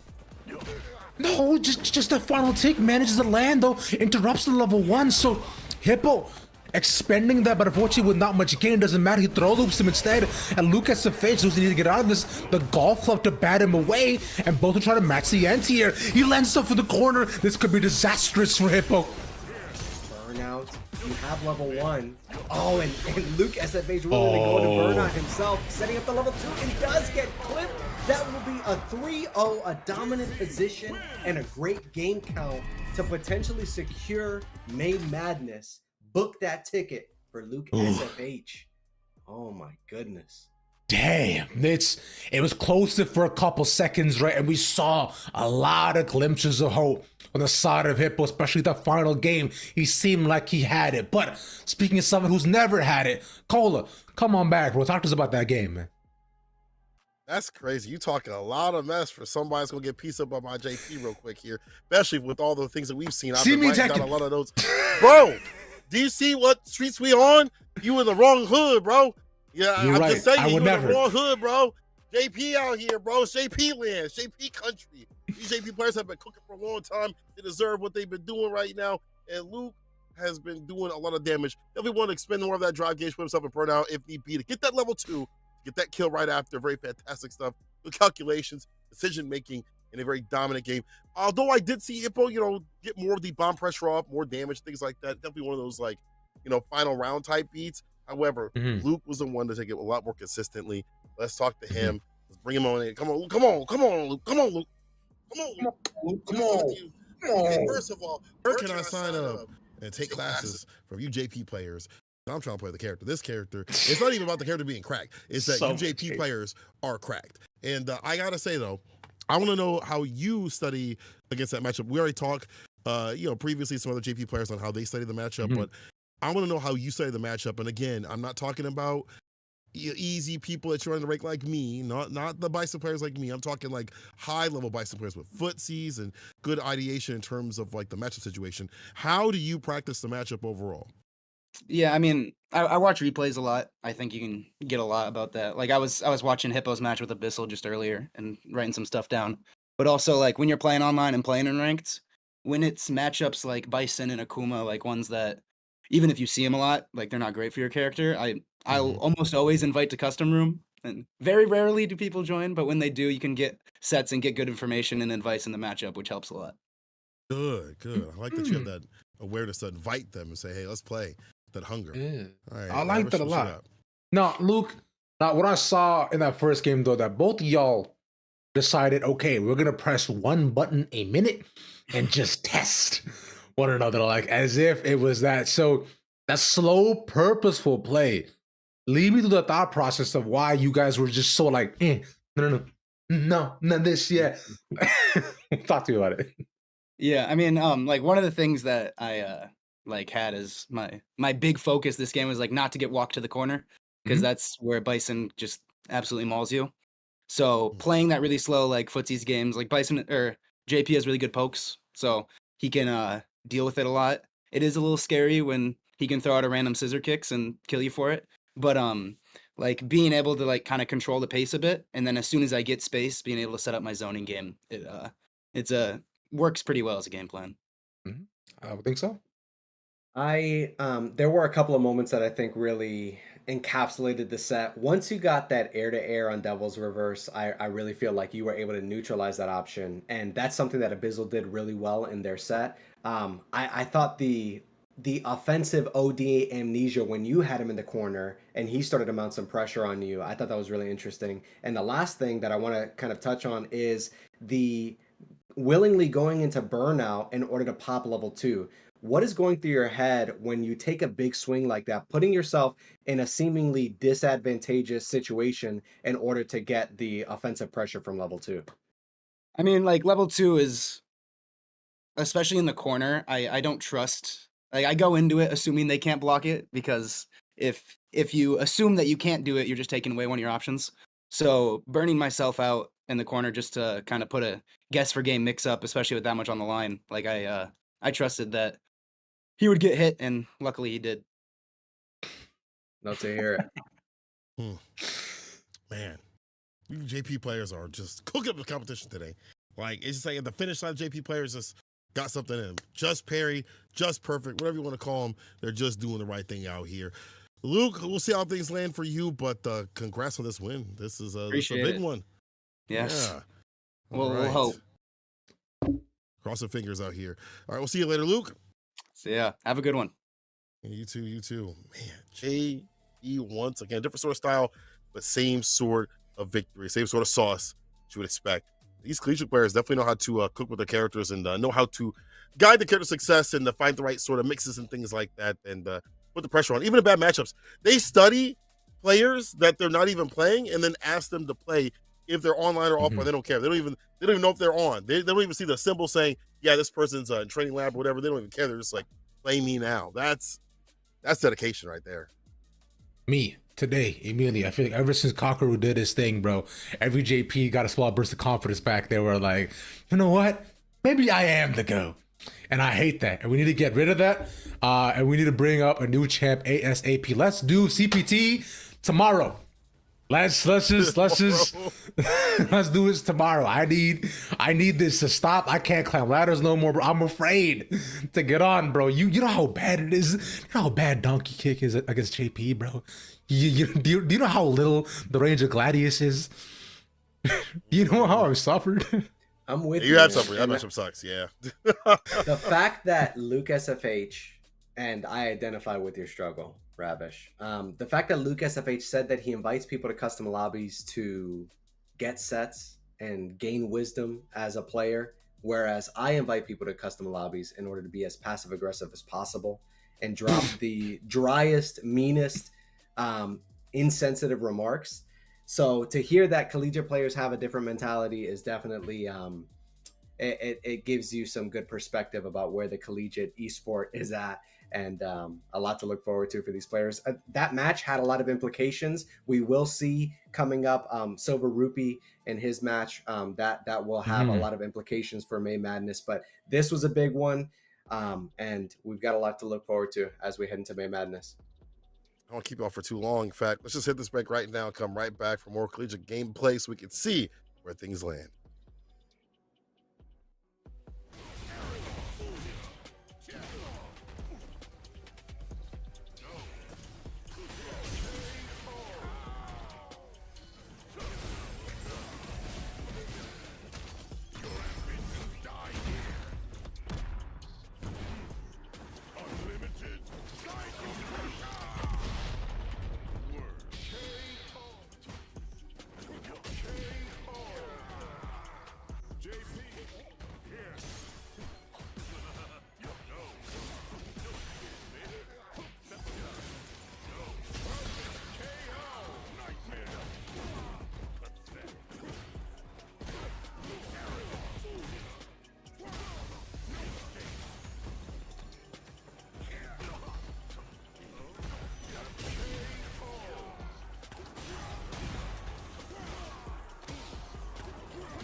Looks like the doctor is in. We'll be doing some operations on the likes of Qua. We'll have to see. Ravish, Bruno with me, and we'll be talking to these players real soon here. I see a lot of JP players turning up right now. Can they be stopped? Can the likes of Qua do so with a character he just likes to have fun with? Well, I guess a multitude of characters, but whatever he feels like having fun with. Let's see. I mean, look, bro, Qua has cooked every single week. I'm here to find out if he's got his stove hot, his gas is ready, and right now if he's cooked with oil, butter, or he's on non-stick pans. All good options. Yeah, we saw in the previous match with Dr. Iggy, he was playing Three Eyes, who is very broken down game plan, very slow paced, taking a lot of space. But Qua is a player that is like a mini Noah the Prodigy. So let's see if Dr. Iggy is kind of prepped and ready to weather that storm. Yeah, definitely am curious because I do like seeing more of these Luke players try their hand at the character again. Obviously, not as strong as he was in season 1, but definitely a very strong character still. Still contains a lot of that powerhouse that you would expect from the character. The medium knuckles coming back, a little bit less of the scaling on that. I feel like that crouching light kick and crouching light punch stick to you a little bit more, so it's harder for you to walk back away from him, I should be saying. And I think with the nerfs to other characters, it allows him to be able to whip punish even better. So I think his neutral has gotten improved in the matchups like Cammy and things like that. Obviously, he doesn't have any like scammy type things that you would expect like other characters do, JP. But what he does have is really solid neutral plus frame crouching medium punch that's still very, very strong and a lot of damage that leads into level 3. So Qua also has been a walk back master, been catching people continuously when they try to escape. He's always like, wait, there's one more thing I have to talk to them about. And there's one more thing to talk to these players about too as well. They're in the call right now. Iggy, Qua, how y'all doing?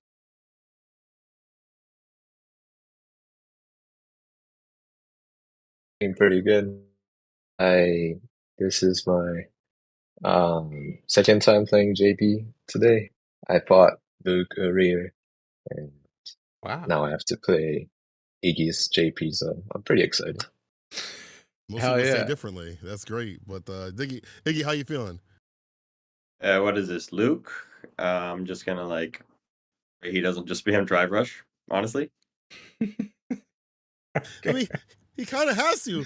What else he gonna do? Drive rush medium is all he can do. It's the matchup. It's just Drive rush medium punch. All he can do. He can't fireball you, bro. Yeah, I mean he can't do that, and then like it's either that or he just wicks up DPs, bro. It's I mean like he only has 4 options, maybe a couple of dragon lashes, right? That's it. Throw that in. That's Luke, bro. This man gave Ken on. That's crazy work. All right, No, what I else you want to think ask him, Ravish? You know what? That's right. That's that. I'm. Anyways, Qua, are you shirtless right now? What's going on, bro? Sorry, what was that? Qua, are you wearing a shirt right now, bro?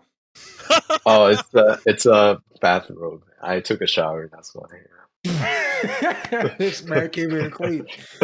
Yes, you did. See, look, bro, I'm so distracted by your open chest. I can't even. I'm out here mixing up hand hide bros. My bad. Bruno, what's up? you got some stuff to say? I mean, I'm just scrambled. Ravish has like this effect on. He had this effect on Hippo in the previous match, and I'm just like, at this point, it's like he asked me 9 times 3 times minus 3 plus 3. Qua, you said I feel like it's been a JP heavy night.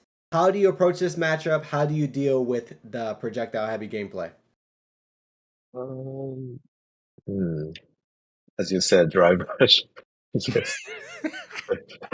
Drive rush medium to go. He got his hands on his face, bro. Iggy, what do you got? Perfect parry. You got backdash stand fierce. You got hope and pray. I don't know. Listen, I'm not saying drive rush is bad, but it's like when they're like in another country and then they drive rush over you in 2 seconds. I have a problem with that personally. That's your homework today. You have to overcome the international drive rushes, Dr. Iggy. Best of luck to you. I know a JP player not complaining right now, bro. Well, so both your characters are very strong. They're both strong competitors too, as well. So I'm gonna let y'all get to it. I just want to see the action.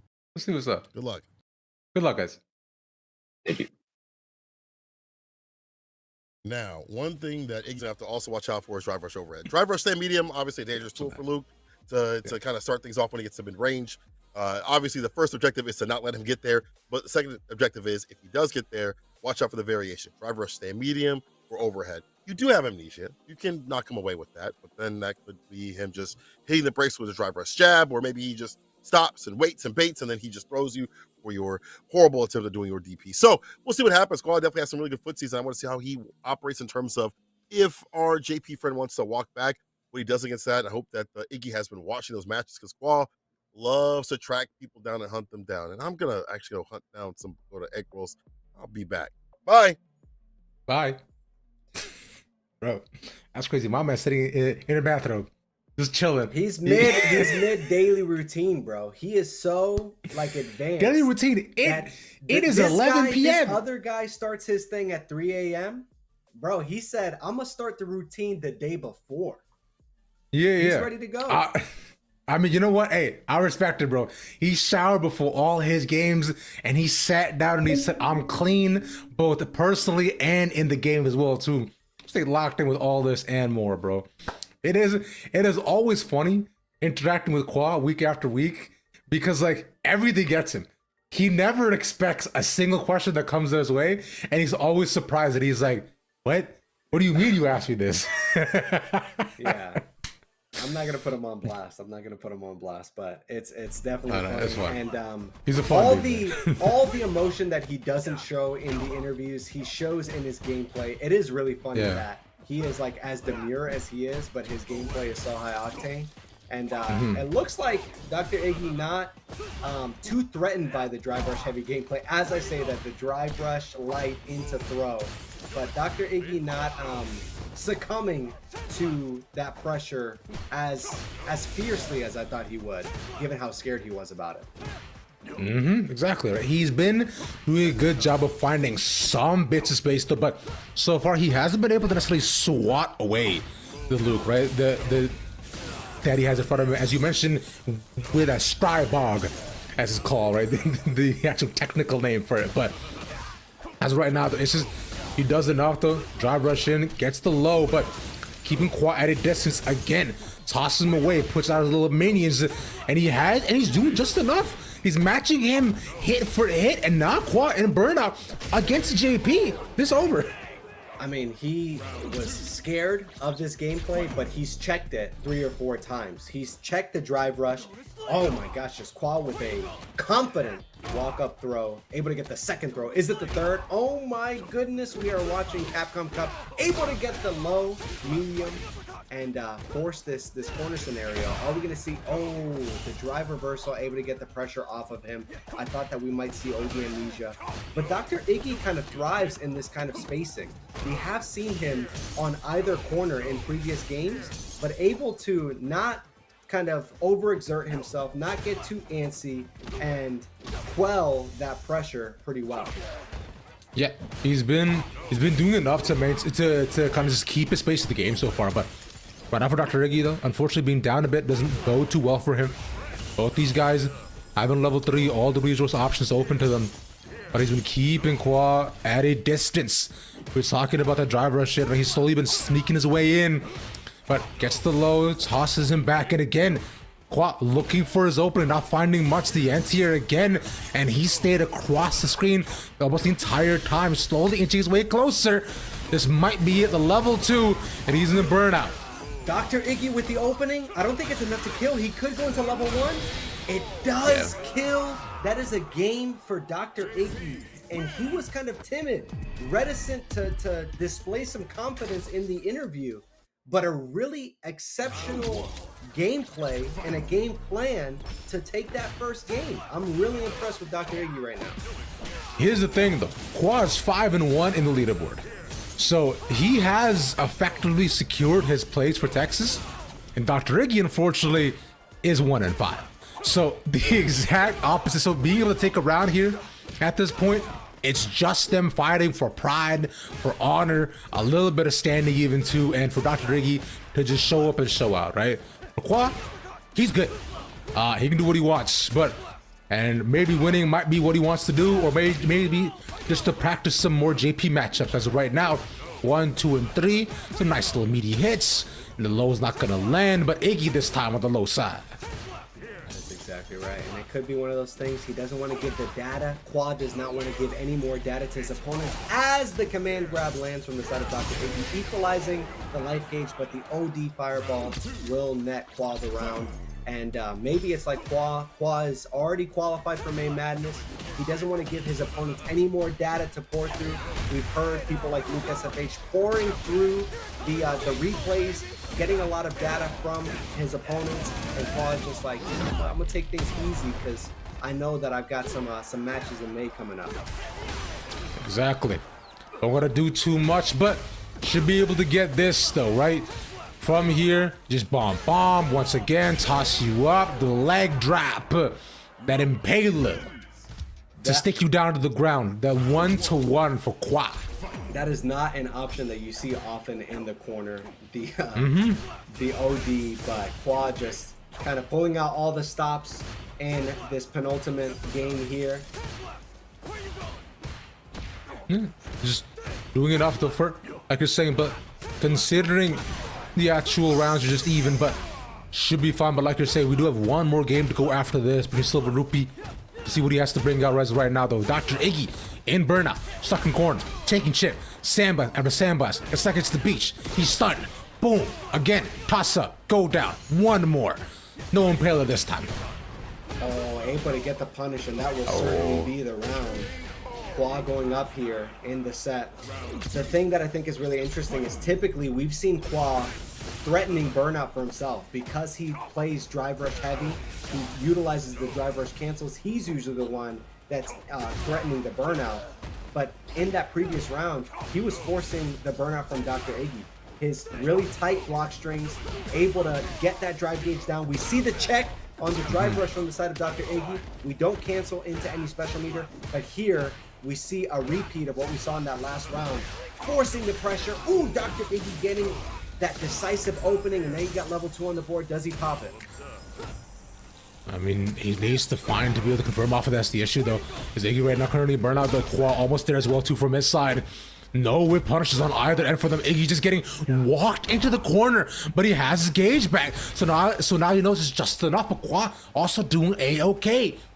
Iggy once again wants to get this round to be able to even things up if he can, but right now none of them find anything level 2 pop to get some openings, and there it is. He finds it. Qua should be dead here. He barely survives. Oh, he sandblast. Gets the overhead. Really, really tight stuff from Dr. Iggy because Qua was mounting the pressure. He had him in the scenario where if he got heavy knuckle and Dr. Iggy tried to go for drive impact, which is typically the right answer, he could have canceled into level 3. But Dr. Iggy maintaining that composure, keeping a cool head, and doesn't even go for that. Touch the second time. Qua dancing on him. One of these micro steps backs that he has, but still changes the pace once again. Dr. Iggy a round up, barely surviving in this.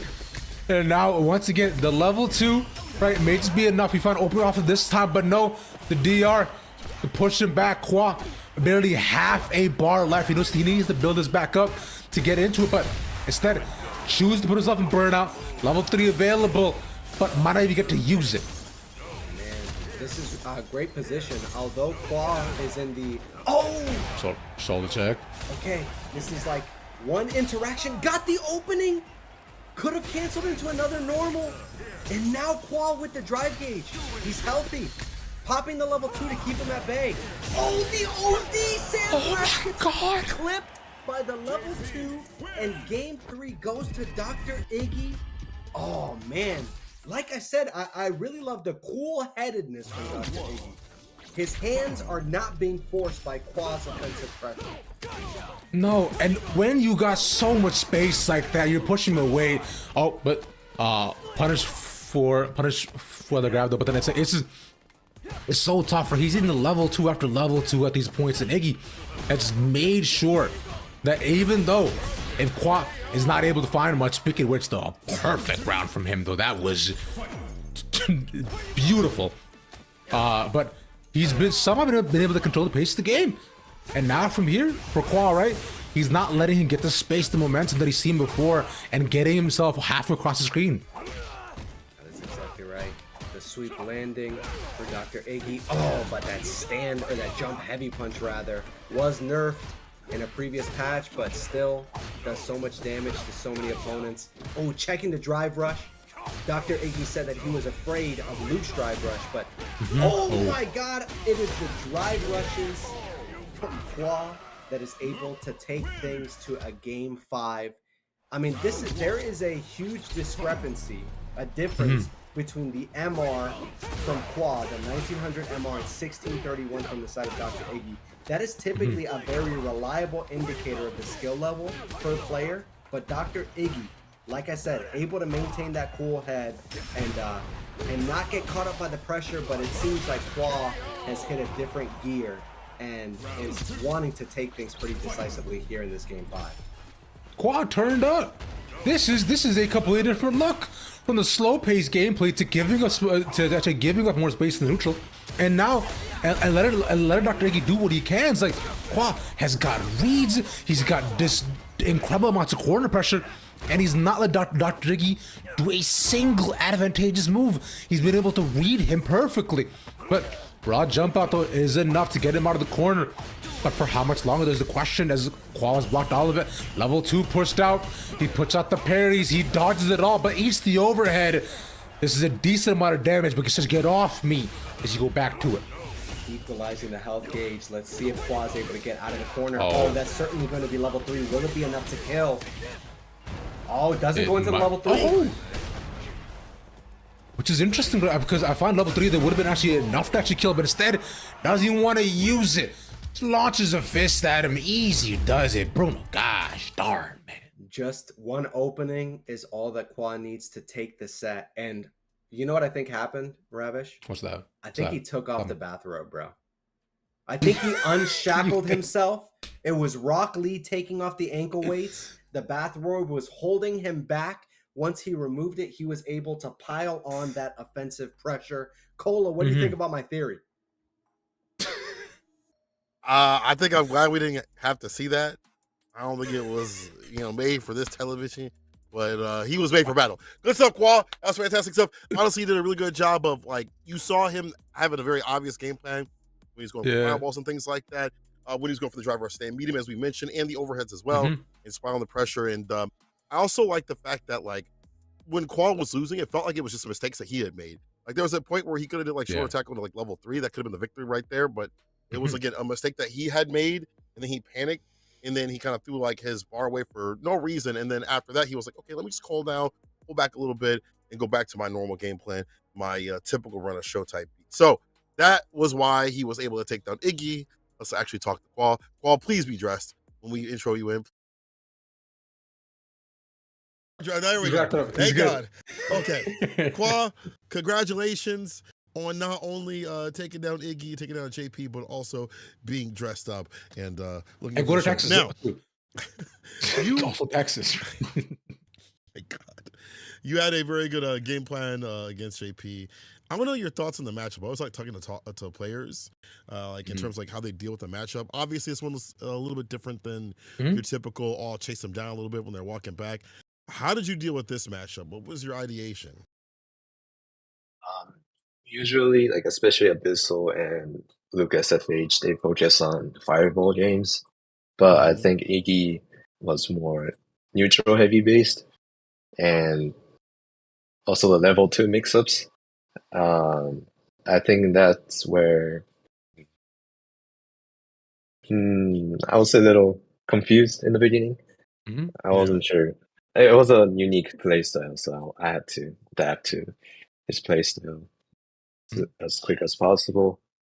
But at the end, I just threw a bunch of dry brushes and it worked. Yes, you did. Yeah. So that's the weakness. I would just simply dry brush in. Yes. All right, Ravish. It was so funny because Iggy had his head in his hands too when you mentioned that you were gonna dry brush, and then lo and behold, bro, exactly what he didn't want to happen did happen. What I'm more curious about, Bob, is about your routine, bro. Are you showering in the middle of sets? Did you shower before, or are you medically prepared in the shower afterwards? Hey, yo. I showered before my 3 matches today, and then I just played a game fresh out of the shower. That's And then I cool. So, think, mhm. yeah, I don't usually do that, but just this time. I don't know Just why I this did it. time. So that way Yeah. you clean with yourself and also your gameplay's clean too. I was saying this. See, my theory was correct. Aha, I get it. He had But to what's get up? washed to wash his opponents. That's what it is. That's true. That's true. That's also considering that he also uses body wash, which you don't know. You know, some people are weird, bro. Anyways, I'm not gonna ask your team, bro. That's your question, bro. You have secured your spot for May Madness. I feel like the drive rush heavy game that you typically go for, Qua, is one of those things that's a little bit more effective in an offline setting. Like can tilt your opponents, can kind of keep them on edge. How are you feeling about your chances to perform well at May Madness? This is my first time participating in offline events. Hell yeah. So, I'll practice offline matches before the May Madness and try to get ready for the tournament. Also, is the tournament the offline event on PS5 or is it I don't on? know. You should ask the TOs. Yeah, I that's don't the know. tail. You should have been reading the rules. What do you mean? You should have Yeah. already been known. No, I'm just kidding. Okay, I'm okay. sure the teals will tell you what's up. Because obviously some games are different, some tournaments are different. I know I've Capcom Cup was on P. Some of the CPTs are on PS5. It is what it is. Yeah. So check that out so you can get ready and prepared. If it's PS5, obviously you don't have a good old time. I know you drive rushing overhead, stand medium. So either way, no matter what you're on, get prepped and prepared, which I know you'll be. Qua, congratulations today. Really good play, and we'll see you in Texas. All right, see you in Texas. Thank you. Yeah. Bye. Looking That Texas. man is so the gameplay is so dirty. He need to go take another shower, bro. I'm just gonna drive rush over and over again. Let me just get yourself right back in that shower. Just might as well just. I can't out. believe Brewer talked about him taking out his bathroom to be able to play the game, bro. Yes, if he Radish, you bring up a good point in acknowledging. Like, No, I don't. No, I don't, Bruno. I bring up a horrible point. Who knows That's a- if he used body wash, bro? We're fighting game players. We got a stench to us. We got an aura. No, we don't. You aura? have a stench to you. I'm clean, bro. I have a morning and night routine. I use skincare. I use CeraVe, bro. Stop this. I'm nice with it. I got vitamin C, niacinamide. Don't talk to me about being dirty. I'm good. I'm nice. I'm clean, ladies. What's up? That's actually crazy. Let me go pour my Dasani real quick and do my routine. One more break and one more interview. It's our final match. We'll see you in a second. I'm clean.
Hey, we're back. We've seen a lot of collegiate warriors out here, and I want to highlight one that's special to me. That's my boy Silver Rupee. Let's run his video.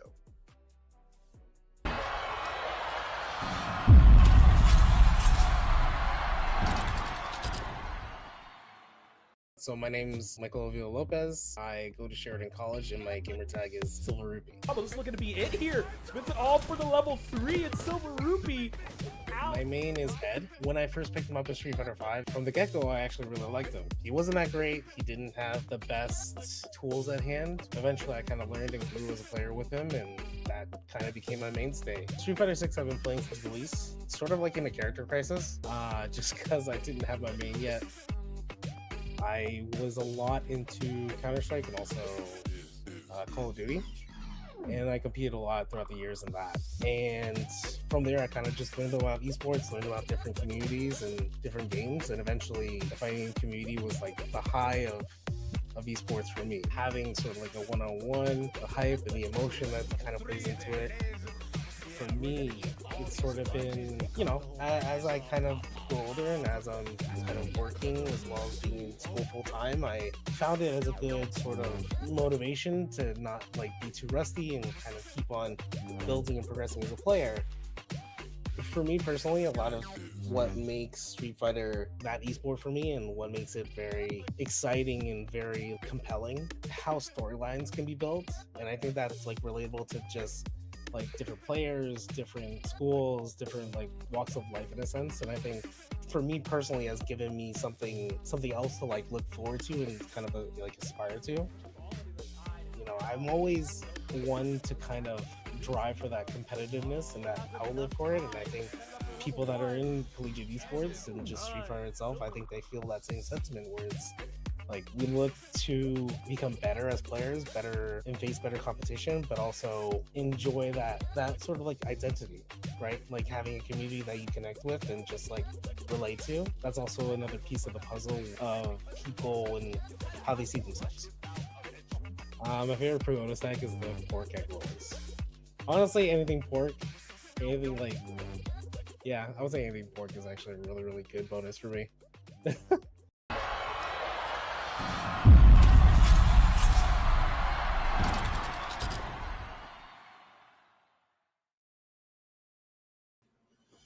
We love these videos. They get to highlight the players and what they've been going through, get to see a little bit of their past, a little bit of glimpse into what they're doing, what they're looking out for in the horizon too as well. You know, despite whether they make it through or not to Texas, you get to see the work that they put in and the work that they will continue to put in no matter what happens at the end of this road for the playoffs.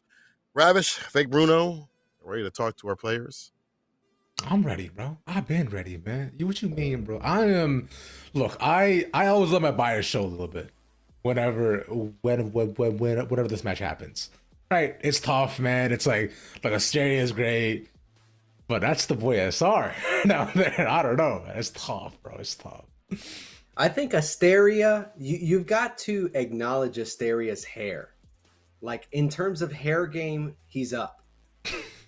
Dang, I'm not coming for you, Ravish. I know that sounded like a snipe. I'm not saying nothing, bro. I'm in the middle here too, bro. That's crazy. Look, once again, this is a choice.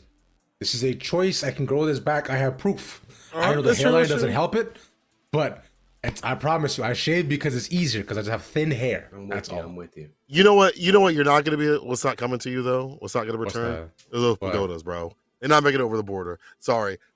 Just had to let you know. Had to remind you. Yeah, they don't love you like I do, huh? That's right. I think we'll file shot before we get our boys in here. The final match of the night.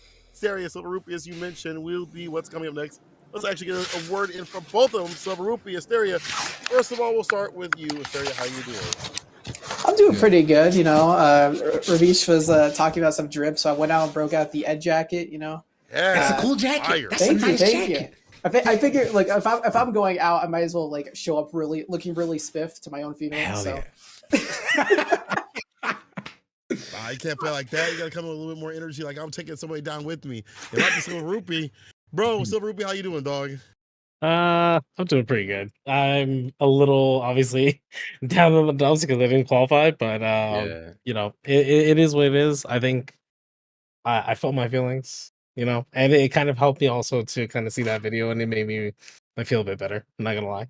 I'm glad. Yeah, no, I'm happy with how it performed. I recognize that there's like one or two little games that would have gone the other way and made it, in my favor. And I guess now it's just kind of going through the alternative way, which is LCQ. But I'm happy to obviously end out with a banger here with my Ed brethren. So yeah. That's the cool part. I was gonna say, brother, you are in the dark right now. I don't think I've seen your room dark once, bro. Bro is really showing his emotions, which, hey, honestly, I can't blame you. I understand, bro. It's okay. It's tough, but again, the point is, it's not over, right? LCQ is still there, right? Y'all got chances. Y'all got ways to make it up. Real question is, SR, do you have drip to match Jerry like that, bro? No. Hell no. No, immediately. No. I might have to change allegiances. I've been writing Opry since day one, but I don't know about all that. Look at the back, man. Oh my god, it's so nice. It's so cool. It's so good. It's I so actually good. haven't seen that yet. That actually is pretty badass. It is pretty That's good. what I'm Yeah. Maybe the winner gets to keep it. Who knows? Yeah. This is a whole level money match. A whole new level Money match for the jacket, right? Bruno, what's up, bro?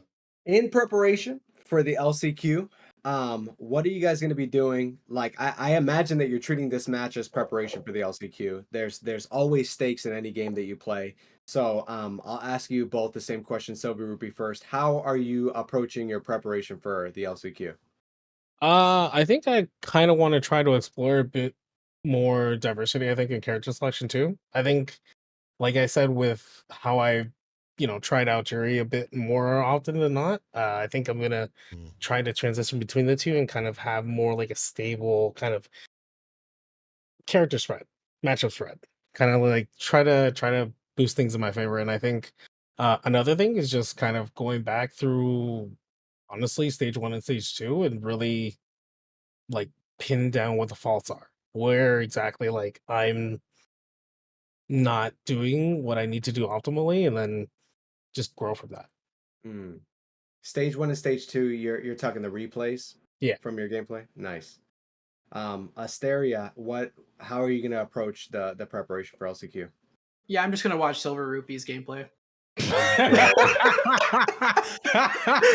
No, but in reality, there's a bunch of replays to go through. In a lot of these games, I know what I did wrong and where it went wrong and how I can improve on those. A couple games I played too fast and tried to play patient. Other ones I played too patient and not fast enough. But also, like Silver Rupee saying, there are a couple matchups, especially in the player base or the components that we're going against, where Ed could probably do better, and diversity is probably somewhere that I need to improve as well. I have a couple characters on the back burner, but I don't think they're quite tournament ready yet. We'll probably work on those. I have some time now. Can I ask if they're modern or not? Are they all modern or are they classic also? They are a mix. It's just how I learned the game, so it kind of does limit where I can kind of take a character to the highest level. But a lot of them are like Johtos for the most part, but they differ based on matchup. Better DPs. Yep. That's true. Better reactions too. So there's nothing wrong with that, I feel. Yeah. Please buff Ed DP. Whoa, hey, let's get them on out of here. Okay. Bye-bye, Ed boys. Let's get Ed and Eddie on out of here. Let's get them on out of here. That's where you draw the line. That's where you draw the line. Ed DP is where you go. Yes. You telling people to buff Scissor King. You telling homies to keep with JP. Bro, I've heard you say you'll bring Akuma back, bro. But Ed DP, you're not serious. You want this character with all that range that he got to also have a good anti-air DP and a good reversal. Get me on out of here before I say something crazy. Come on, bro. Bye-bye. Leave. Get out. I want you here. Leave. I'm just trying to be like the keep the peace guy, bro. The solidarity guy, the unity guy. And all of this bad aura is just working against me, man. Can't we all just get along? No, not with him. Hell no. But as we get into the day, though, this should be a lot of fun. Like you're saying, final match of the night, of course, with a modern Ed versus classic Ed, right? Battle through the ages. It is also a battle of style as well, too, because it's interesting considering, Modern, and especially on Asteria side, right, plays extremely aggressive in your face because you have to, but Silver Rupee, also no chump. So reaction times are gonna differ, damage percentages are gonna differ, and I wonder if Silver Rupee, plays a bit more patient this time because he plays very similar to Asteria. In your face, ready to go, pow, pow, pow. Let me ask you a question, Ravish. What's up, bro? What you know about Ed, Edd n Eddy? Bro, I love Ed, bro. Bro, I used to watch the show growing up all the time, man. Watching all those gumballs and everything too. Yeah, I used to think Eddie was the Jawbreakers. The Jawbreakers, bro. I thought Eddie was a girl my entire life. The hat? Was it the hat? Yeah, it was the hat, yeah. All right, so MR, I mentioned it in a previous match. You've got the 1839 from Silver Rupee and 1700 from Asteria. We saw that did not play as much of a factor in the Dr. Iggy match. In keeping with that theme, Asteria with the dominant play, securing that first round. Modern has the decreased amount of damage that he puts out, but Asteria is no slouch, not worried about that in the slightest. And let's see what Silver Rupee can do in order to tighten things up. That punish counter is definitely the first step in a long road, but ODDP able to get him off of him. That is crazy. We're actually just trading. Bro, we're in a simulation. It's just over and over again, get off me, but that flicker to push him down. Asteria and Burnout though, right? We landed here before, but Asteria has been really good about finding his way out of it. And again, that is one of the big stops or stops that you have to have as a Modern Ed. How do you play in Burnout? And so far, he is playing immaculately. The level 3 going out, gonna punch your bunch and just create some holes, knock the wind out of him, and take the round. With that Modern control scheme, it's going to be a little bit easier to get the light confirm into level 3 the way that we saw from the side of Asteria. And bro, that projectile kind of looks like the Jawbreakers from Ed, Edd n Eddy. The parallel, Exactly. bro. Are these just older? Oh, Asteria is a fan. It goes into the teabag. Asteria likes the theatrics, and I guarantee you there was a conversation pre-game that they're gonna go for Dion. I've seen it before. You cannot fool me. That is crazy. When Asteria said that he was gonna watch Silver Rupee's VODs, he wasn't kidding, huh? My man really does study his opponents, right? Be like your friends, bro, and be like your enemies as well too. That's nice. But Asteria again, that is love for Burnout. But last time this happened, he had a lot more openings and he didn't have to play so much in neutral. But as of right now, though, it's Silver Rupee spacing his fireballs. The issue is Asteria has got his bar back, and the health leader pretty much exactly even. Silver Rupee with level 1, almost level 2 built up, but the flicker he pops out, the driver's interrupted. He gets knocked down once again. One more opening is all he needs, and he eats it in the middle. Yeah, Ed has so many of those advancing normals that make him such a threat in the corner. Silver will be able to close things out and kind of improve upon his previous game success. I like this after the jump, really baiting out. Asteria was willing to throw out the ODDP after getting caught in the air like that. And Silver Rupee just insistent upon his game plan, saying, go for it again, bro. Burn your bar if you want to, but I'm going to keep you in this corner. As he's with the whiff on the grab, he gets the flicker back again. He pops him up. That corner is, and that's so nice how he's been playing it every single time. Asteria has been able to find the micro openings off a couple of frames against Silver Rupee, who hasn't been able to get much of the Ed momentum going, right? He hasn't been able to rush him down just yet, unfortunately. Nothing to pop off about Asteria. Has just decided, all right, cool, that's crazy. You whiff on that, eat this. Level 2 pushed out. Both of them matching themselves. And that, he actually drive rushes forward past it, but oh, he gets pushed back. Bro, Ed players are never beating the share the same brain cell allegations. Drive impact at round start, level 2 immediate at the same time, bro. And level 2 looks like the Jawbreaker. These two are going band for band. My man stole the Jawbreaker. Silver Rupee tying things up 1-1. Perfect parry from the side of Silver Rupee, able to get some of that corner carry and mount the pressure. Able to bait out the ODDP this time around and not get clipped by it. Big damage and the corner here. Dominant position for Silver Rupee. This is such a different pace of game from what we have seen every single round so far. Silver Rupee, none of them actually matching themselves each other's time though. the differentiation this time of Silver Rupee instead has been able to find small bits of openings. The actual throw break was good though, but instead the perfect parry is beautiful. Now what does he do off of it is the question. Able to get the pressure, drive rush in for some plus frames, and the advancing normals that I talked about earlier. Yeah, one of the old adages, does level 3 kill in this scenario? I don't think that it's enough to kill. We will see in just a moment. But one of the old adages in fighting games is that the first game is all about data. And it looks like Silver Rupee has completed the metamorphosis, come out of the chrysalis, and is a new creature entirely, piling on the beatdown against Asteria. Indeed. Pop up. And the OD flicker to do enough with the chip damage. SR bringing it back bit by bit, little by little. And I like what I'm seeing here so far, right? Because like you mentioned, first game, which is about testing one another. But from this, the perfect parry is nice. Asteria might be able to take it to game 5 if he can't. Oh, one reaction. Sit down, son. Dominant position here for Asteria, forcing the burnout.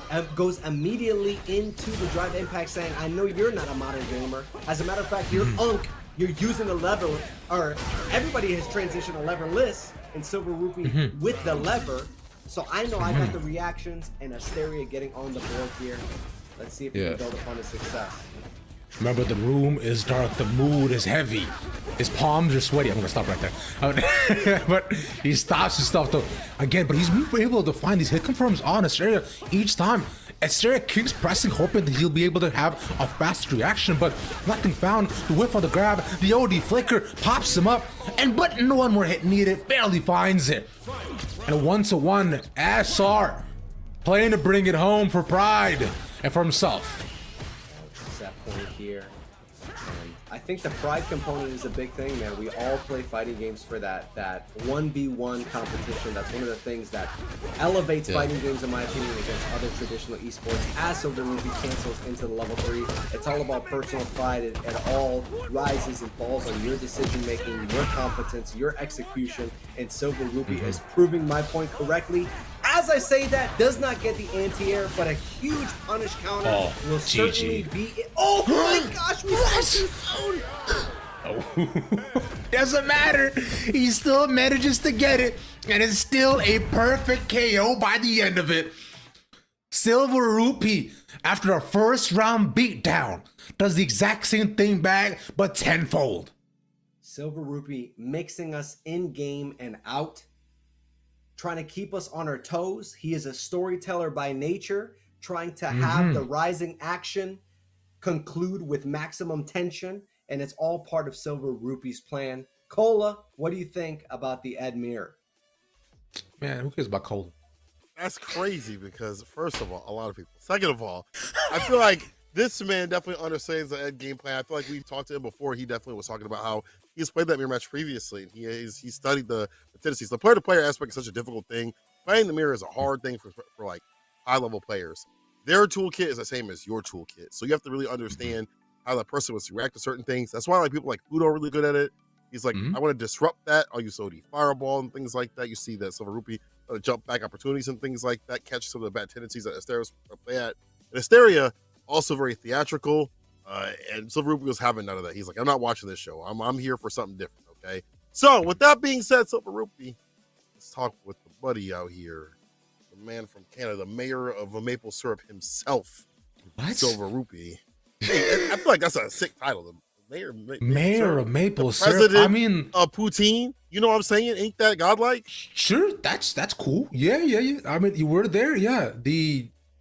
What you know? I'm not even gonna get into this, bro. I'm not gonna try to put this out. Sorry, bro. You the. Hold on. We're not. No. I'm saying we were talking about nicknames. Yeah, and you are the president of Poutine. Is that not godlike? I'm just saying because Poutine godlike. Yeah. Okay. Yeah. It's okay then. All right. Yeah, it's nice, bro. Which, hey, man. To me. Did that feel good to you? How'd that feel, bro? Just like being able to get one more win back. It was just really fun because me and Asteria actually stayed in the voice chat the whole time and just like Oh, That's funny. That's laugh cool. the whole time. We just had fun with it. We were definitely like in the whole vibe, trying to do the DI clash in the middle. That was sick. That didn't work out for some reason. I don't know why, but it's fine.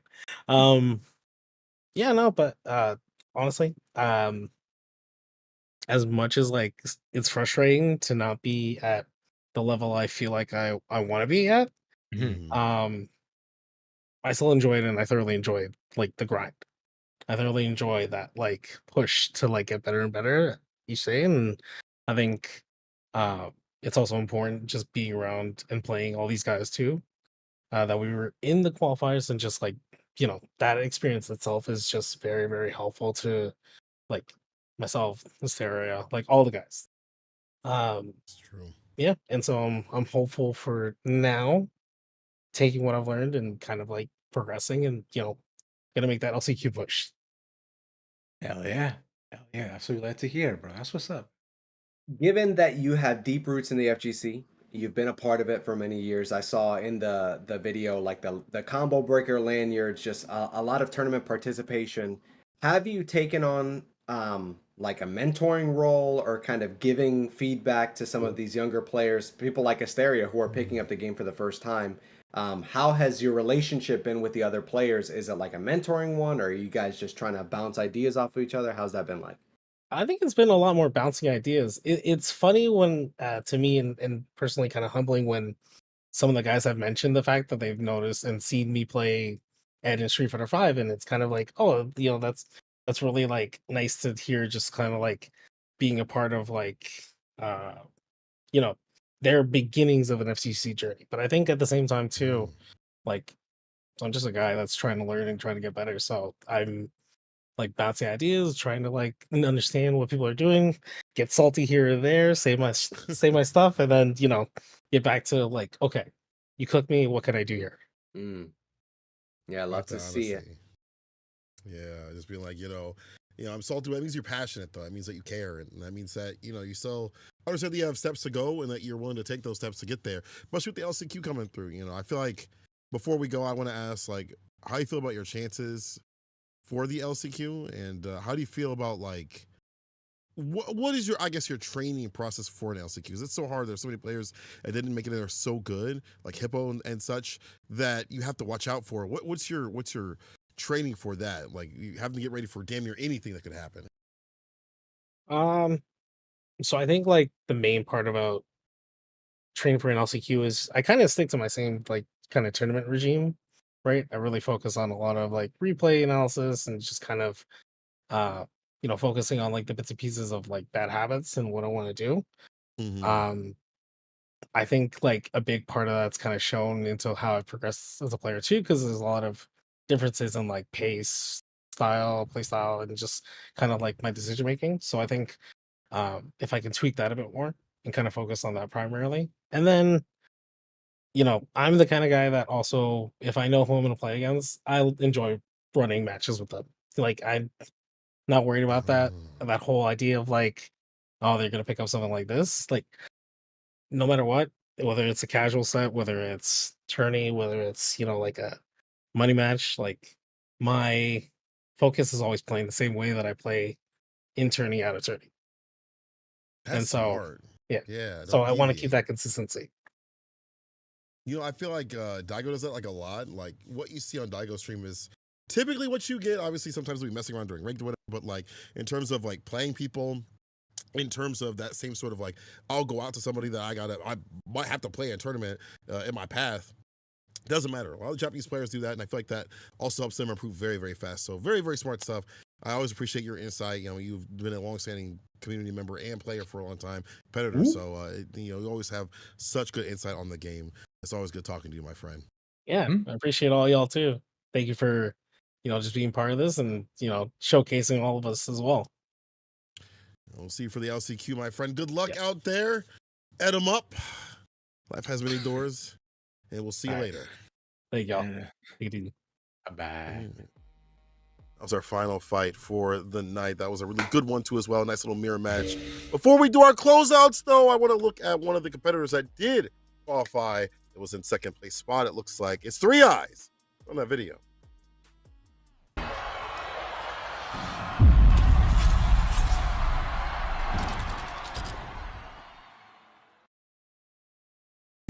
my name is Maximilian Capsalis. I go by 3 Eyes online. Currently going to Carthage College.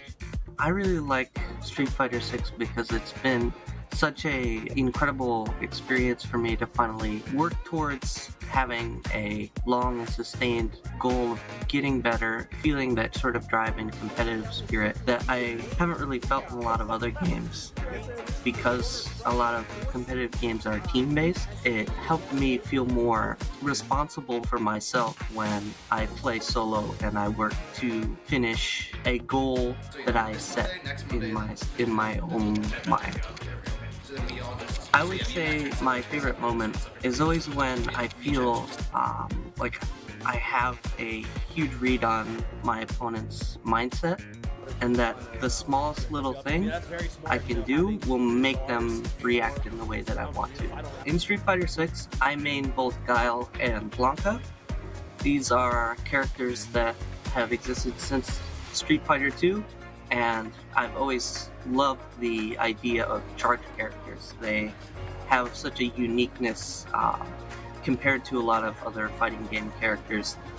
So I've been playing fighting games for about since I was like 8 years old. The first real fighting game that I started getting into though was Street Fighter 6. It was always a casual experience with me and my family because my father has always had an obsession with picking up and restoring old arcade machines, just like the one I have back here.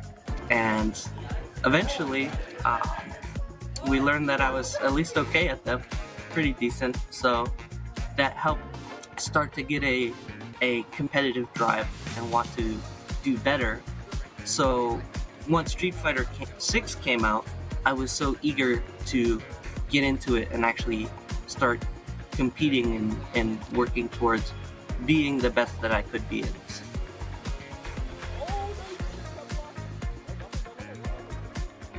I would say the Pagoda egg rolls have definitely been my favorite. They're not only simple, right? You pop them in the microwave, and they're also easy to eat. You know, they don't take any extra work. They're not super messy. So even if you're playing or whatever, right? It's not a problem.